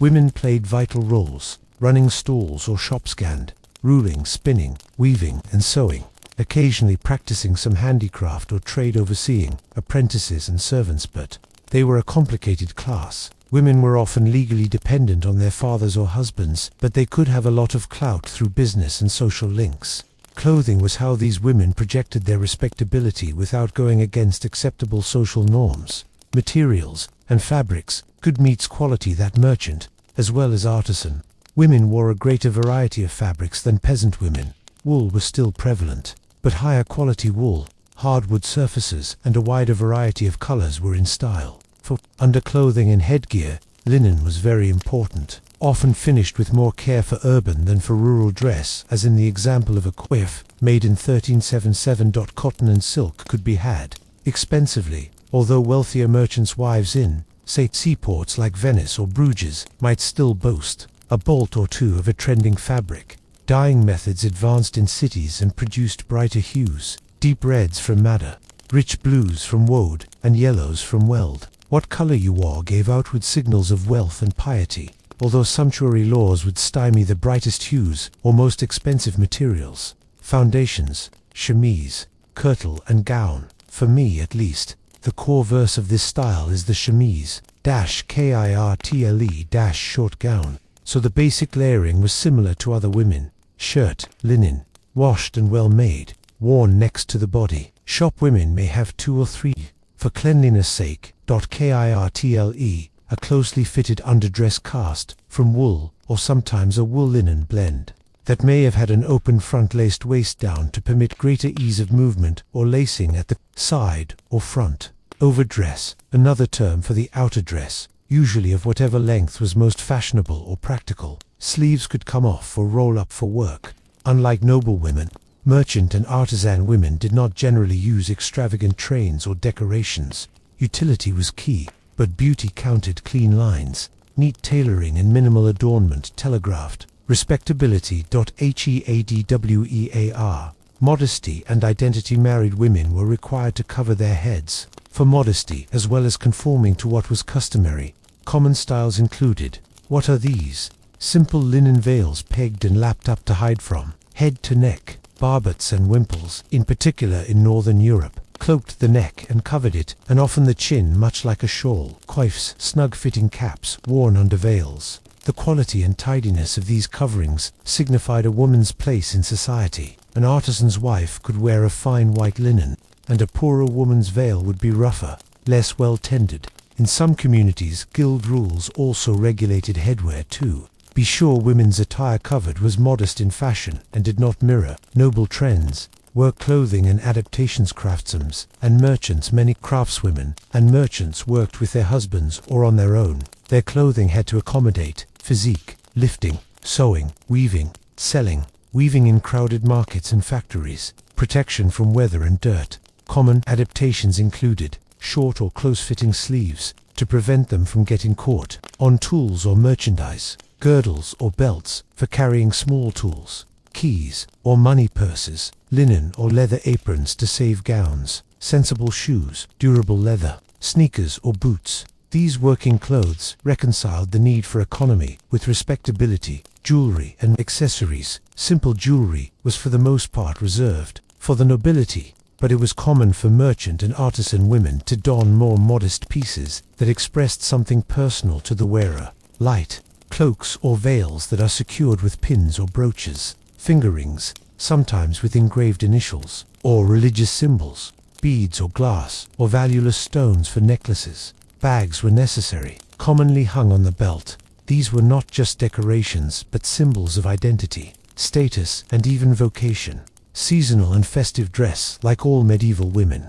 Merchant and artisan women had to adjust their wardrobes to the seasons and celebrations. In winter, people wore warm, heavy woolen cloaks lined with fur and perhaps padded garments. Women's best dresses were brought out for festivals or church holidays, many of them brighter or more finely made. It manifested through modesty of dress that was simple but immaculate, usually in blue or white, as homage to Virgin Mary. In some towns, women also took part in guild festivals, for which dress codes might require certain colors or styles that had been assigned to indicate the trade. Sumptuary laws and social boundaries, and, as the merchant class grew richer, the authorities became concerned about social order. Sumptuary laws had as their purpose to maintain class boundaries, determining who was allowed to wear what.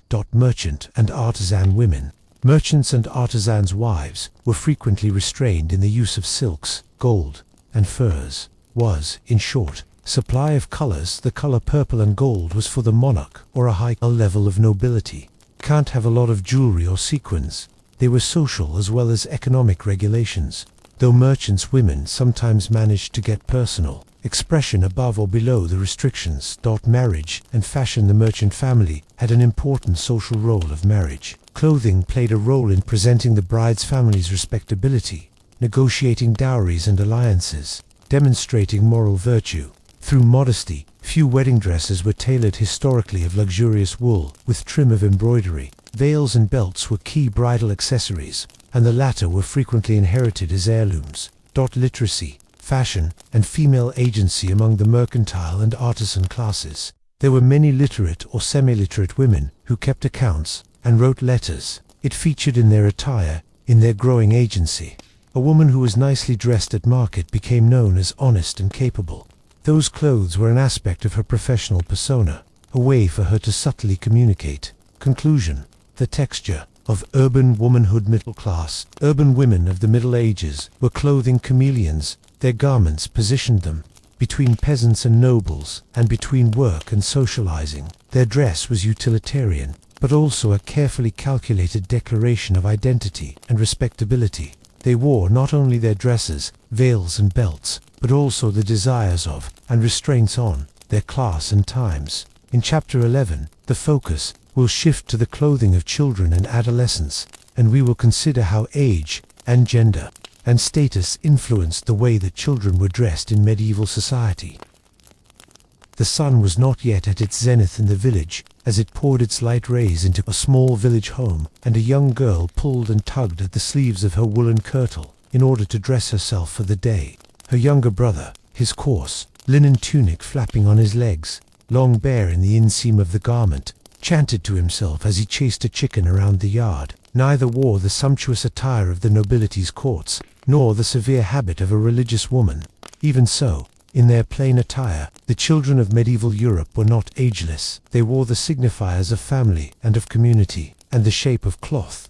This chapter takes us into the worlds of medieval kids and teens, historically one of the most neglected groups in history, showing how clothes shaped their experiences, roles and identities from babyhood through to young adulthood. The continuum of childhood, from swaddling to potty training. In the Middle Ages, childhood was a period of its own, complete with rituals, work, and social expectations, and so with clothing. Babies were wrapped very snugly with soft linen or pieces of cloth to provide support and avoid accidental injuries. Young children, long before weaning, probably wore plain gowns or shifts, loose enough to allow freedom of movement. Older children started wearing scaled-down versions of grown-up clothing, but tailored to play and do chores. Teenagers, for one thing, and particularly those who were close to marrying age, wore clothes that resembled adult fashions to signal their social status. Clothing was a reflection not only of age, but of status, gender and family wealth,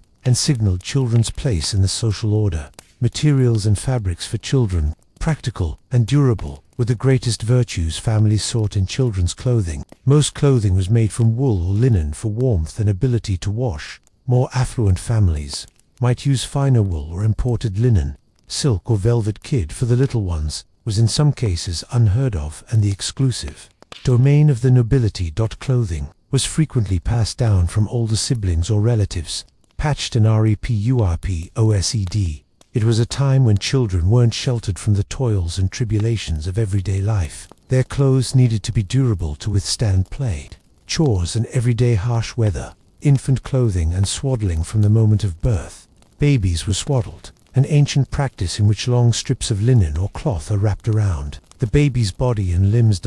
It was thought that licking a stamp would serve to encourage a child's growth and offer the child some protection. Swaddling also made it easier for infants to be carried and soothed.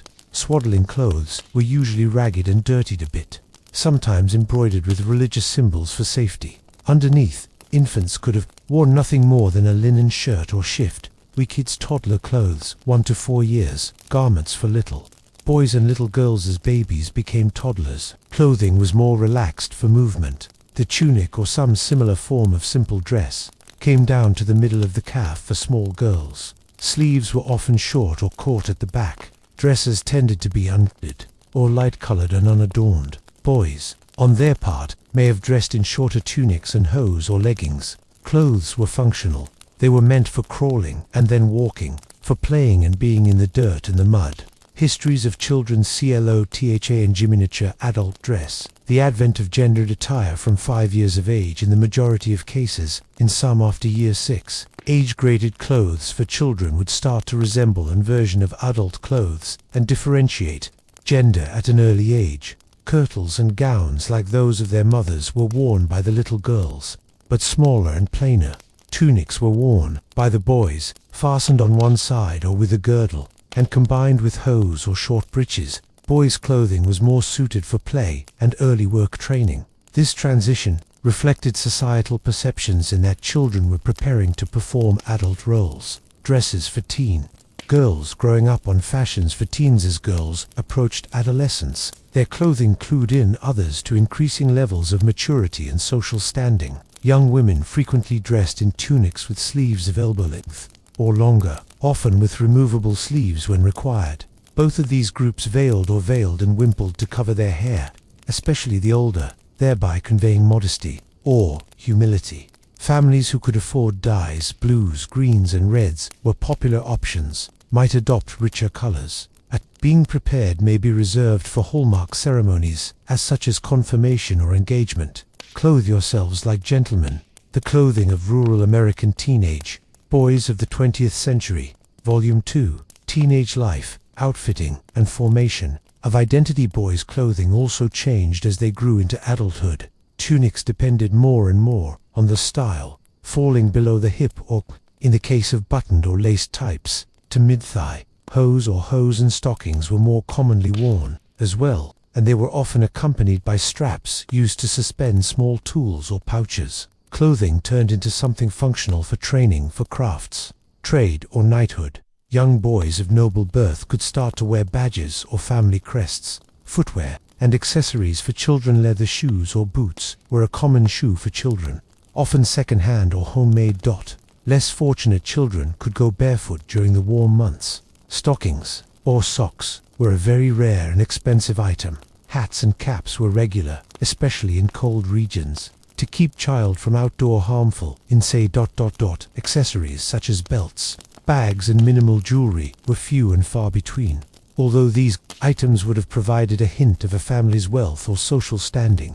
Clothing and childhood work. In medieval culture, children worked in households or on farms as soon as they were able, and clothing too, as such, made it clear that practicality was the order of the day. Strong fabrics, ample cuts, no nonsense, maintenance and repair.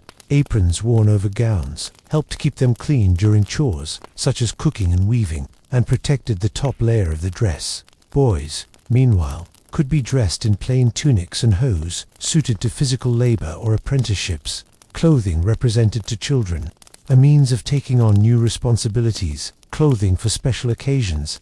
Adults did. Children had special clothing they wore for religious festivals, weddings, or other major family occasions. Finer gowns or tunics were saved for Sundays or feast days by families. Clothing could be ornamented with plain embroidery or colored trims. In the case of noble children, these events made it possible to dust off richly decorated clothing, euro perhaps, handed down as family heirlooms. Those moments mattered as signals of family status and community membership. Socio-cultural significance of clothing. Clothes helps teach children their position in the world.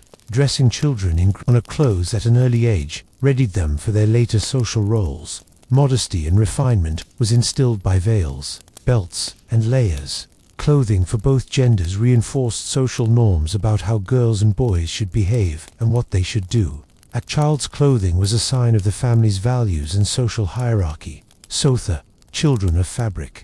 Concluding, thoughts clothing, as far as the Middle Ages were concerned, was more than just fabric. It was woven with meaning, identity, and a young person's readiness for adult life. From the tightly swaddled babies to the veiled teenage girls, cloth had molded experiences of childhood, community, and hope. In our next chapter, we'll analyze the importance of color and dyeing methods in medieval women's clothing, how the colors were created, what they represented, and how they demonstrated social status and fashion among the various classes. In an underscore from a busy medieval dyer's shop, vats of vivid color simmered in enormous wooden casks. Women met to scrub cloth, to inspect the color of newly dyed wool, to dress for church festivals, markets, or for weddings. The burst of color on the bodies of medieval women was no accident, but a result of a refined knowledge system, the economic capacity to put dyes on bodies, and the cultural freight of color symbolism. This chapter sets off on a journey through the colorful palette of the clothing of medieval women, discovering who made color, what it signified, and how it affected the medieval fashion-world. The importance of color in the society of the Middle Ages. In the Middle Ages, color was never just decorative, it was freighted with social, religious, and political significance. Red has been symbol of passion, power, and occasionally sin or martyrdom. Blue was linked to the Virgin Mary, purity and loyalty. Green stood for fertility, nature, and new beginnings. Black was symbolic of authority, mourning, or submission. White denoted purity and innocence. Yellow might represent prosperity but also deceit, depending on the context. Colors could indicate a woman's class, marital status, profession, or even religious affiliation. Sources of medieval dyes. Colors as a kaleidoscope of color was brought into an otherwise dirty and drab world of textiles. Techniques also were developed for dyeing and printing on fabrics, as well as weaving, embroidering, and quilting. The drapery of the Middle Ages. The materials for the drapery of the Middle Ages are given in sharp. The rich colors for their drapery, however, are owing to the art of dyeing, which, though carried by the Egyptians, Greeks, and Romans, had fallen into disuse, and was discovered with fresh glory by a city of the East. Among the pink, the crimson, the purple, the green, and the black, the baffling tints of he-violet and the sandy brown are nowhere to be found. All the varieties, whether permanent or evanescent, are the produce of nature. Plants, insects, minerals, are arranged for us by the magic wand of the chemist into the brightest hues encircling the mortal's head, or boetes spangling the thin, silver flakes beneath our feet. Even ages of ponderous damp and bruising century is thrown off. The learning of ages is condensed, the particles of matter are collected, and the sparkling will soon be placed at the fair artist's disposal. Red madder roots, and the expensive cochineal insect, later imported from the Americas. Bluony satis tinctoria, woad native to Europe, or indigo from Asia. Yellow-weld, saffron or onion skins. Green, made by overdying yellow with blue, or using plants such as dyers. Greenweed. Black, obtained through a combination of iron salts and plant material rich in tannins. Purple, the most costly color created by the shellfish murex, or a combination of red and blue dyes. The dye itself was fussy-inducing, as highly skilled dyers were involved in the process, and many times many treatments, dyeing techniques, and challenges. Fabric dyeing was a craft that required skill with a number of special steps. The preparation of the fiber, the wool or linen, would need to be cleaned and processed to be able to accept the dye's mordanting. Adding a substance such as alum, iron, or tin to fix the dye and affect the ultimate color. Dye baths, immersing the fabric in a dye solution made from plants or insects, often multiple times, to intensify the color. Rinse and dry, gently rinse to not fade or run color. Every step influenced color, fastness, and intensity. Dyeing was frequently carried out in small workshops or at home, with techniques handed down through generations, telling them what to wear. What did color and class have to do with it?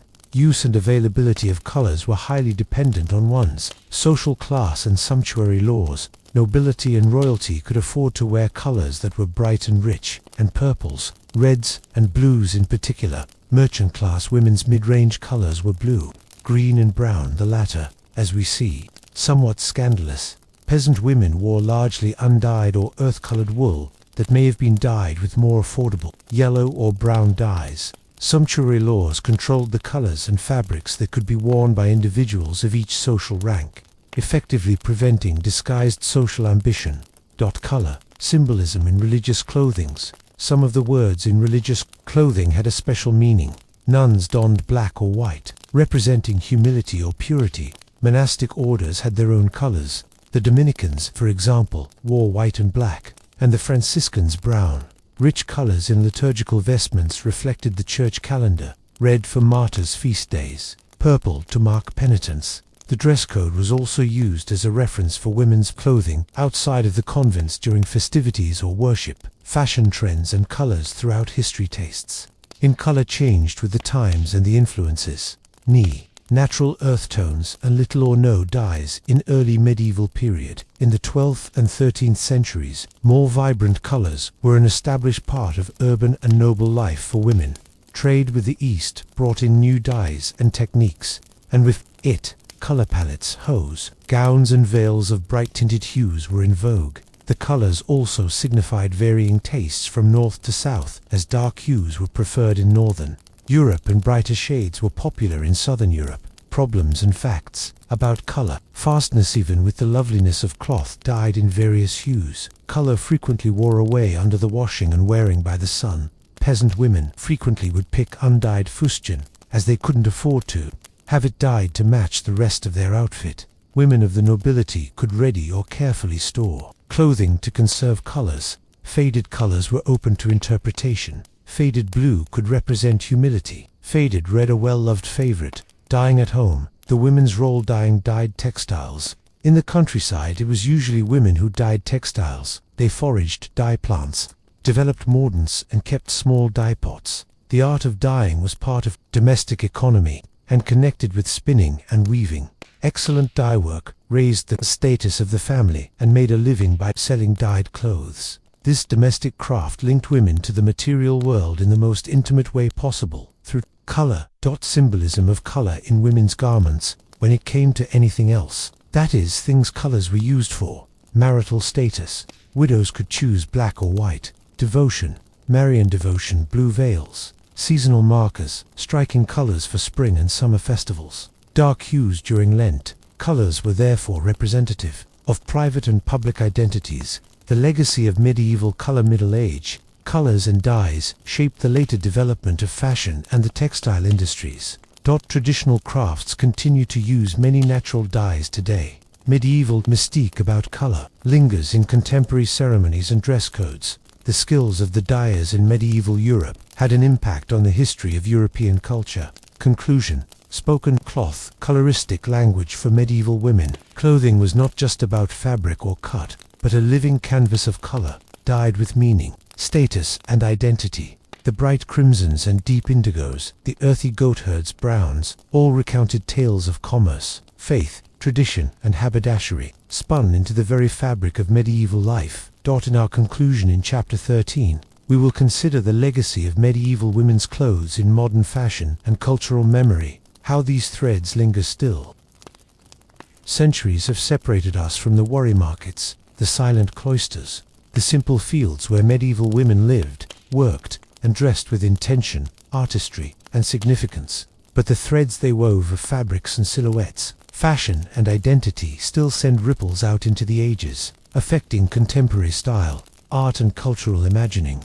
This chapter consolidates the history of women's medieval clothing and considers how what still vibrates on in today's fast media and historical consciousness of what much medieval female body drama somehow clothed that medieval fashion in modern style comes back into vogue. Medieval clothing has reappeared at various points in fashion history over the past 2 centuries. They often describe the romantic silhouette of puffy, floor-length dresses, cinched waists, and flared sleeves that is so frequently embodied in high fashion and bridal wear.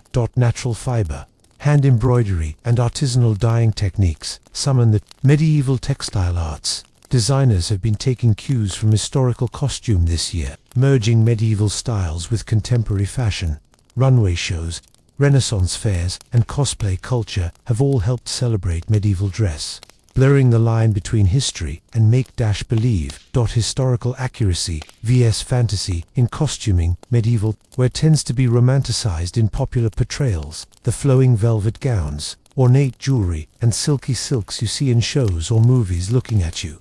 Lady of the Lake from The Sword in the Stone are sometimes a bit of a departure from reality. Movies and television shows have molded popular perceptions of medieval women's attire, occasionally prioritizing drama over accuracy. Their costume historians, reenactors, and enthusiasts fill in the blanks or debunk myths about their period of interest, something they have been trying to do with medieval garb.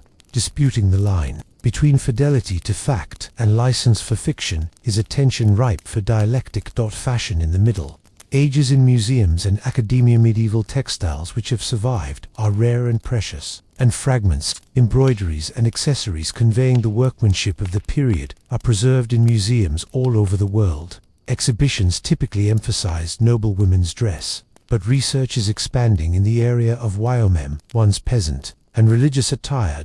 With advances in textile archaeology and digital reconstruction, new understanding of colors, cuts, and materials can be seen. They also save the fabric culture of medieval women's lives and garments for posterity. Cultural identity and feminist influences. Medieval clothing of women also contributes to modern cultural identity and to feminist ideology. The layered nuance of medieval attire undermines simplistic accounts of feminine oppression, demonstrating women's agency within their limitations. Academics examine how clothes functioned as a site of power negotiation, self-creation, and social integration, or in modern-day movements who take historical clothing and use it to express identity, heritage, and in some cases creativity. Medieval clothing is thus a lens to our understanding of women in this time and in the past. Craft revival and sustainable fashion. We learned to sew by hand as children, and now we may be passing on those skills to our own children, inspired by such celebrated contemporary sewers as Natalie Chanin. Natural dyeing, hand weaving, and mending all echo medieval practices of resourcefulness. Slow fashion is all about quality, longevity, and links to tradition. Artisans and designers turn to medieval clothing for sustainable alternatives to fast fashion. This connection serves as a reminder that medieval women did in fact have access to clothing that was both beautiful and designed with durability and the environment in mind. Educational and entertainment media, documentaries, podcasts, and YouTube channels are all still dissecting medieval fashion, bringing it to a wider, more popular audience. When it comes to the history, fantasy, and historical fiction quite frequently interweave little details about medieval clothing.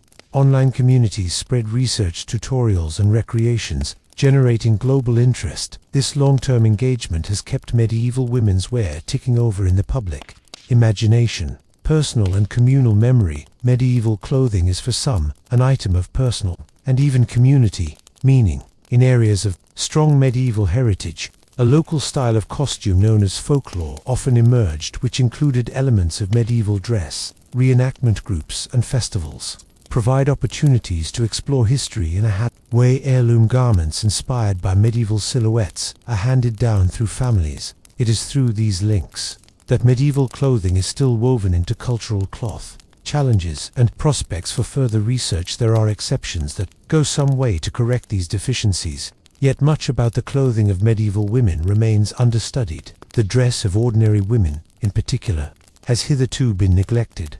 Continuing archaeological finds and interdisciplinary methods provide hope for novel revelations. Digital humanities provide opportunities for users to experience virtual reconstructions and interact with the past. The involvement of historians, hands-on artisans across a distance and time, and local interested communities could help to deepen our understanding and appreciation. It is a tale that is still being told. Amongst medieval women's clothing, final thoughts. A fabric of time, from the simple homespun gowns of the peasantry to the rich brocades of the courts. From the silks of the townswoman to the linen and wool of the nuns, the clothing of the medieval woman spoke loudly of her place in society, of her wealth, and of the times in which she lived. Its legacy lives on, not only in museum galleries or library stacks, but in the rhythms of making things, the imagery of looking at things, and the stories we have told ourselves about women's lives over time. As we conclude this journey, we realize that more than something we wear to protect or to adorn, clothes are a reflection of our identity, our culture, and our history, a woven fabric of human experience that spans the centuries.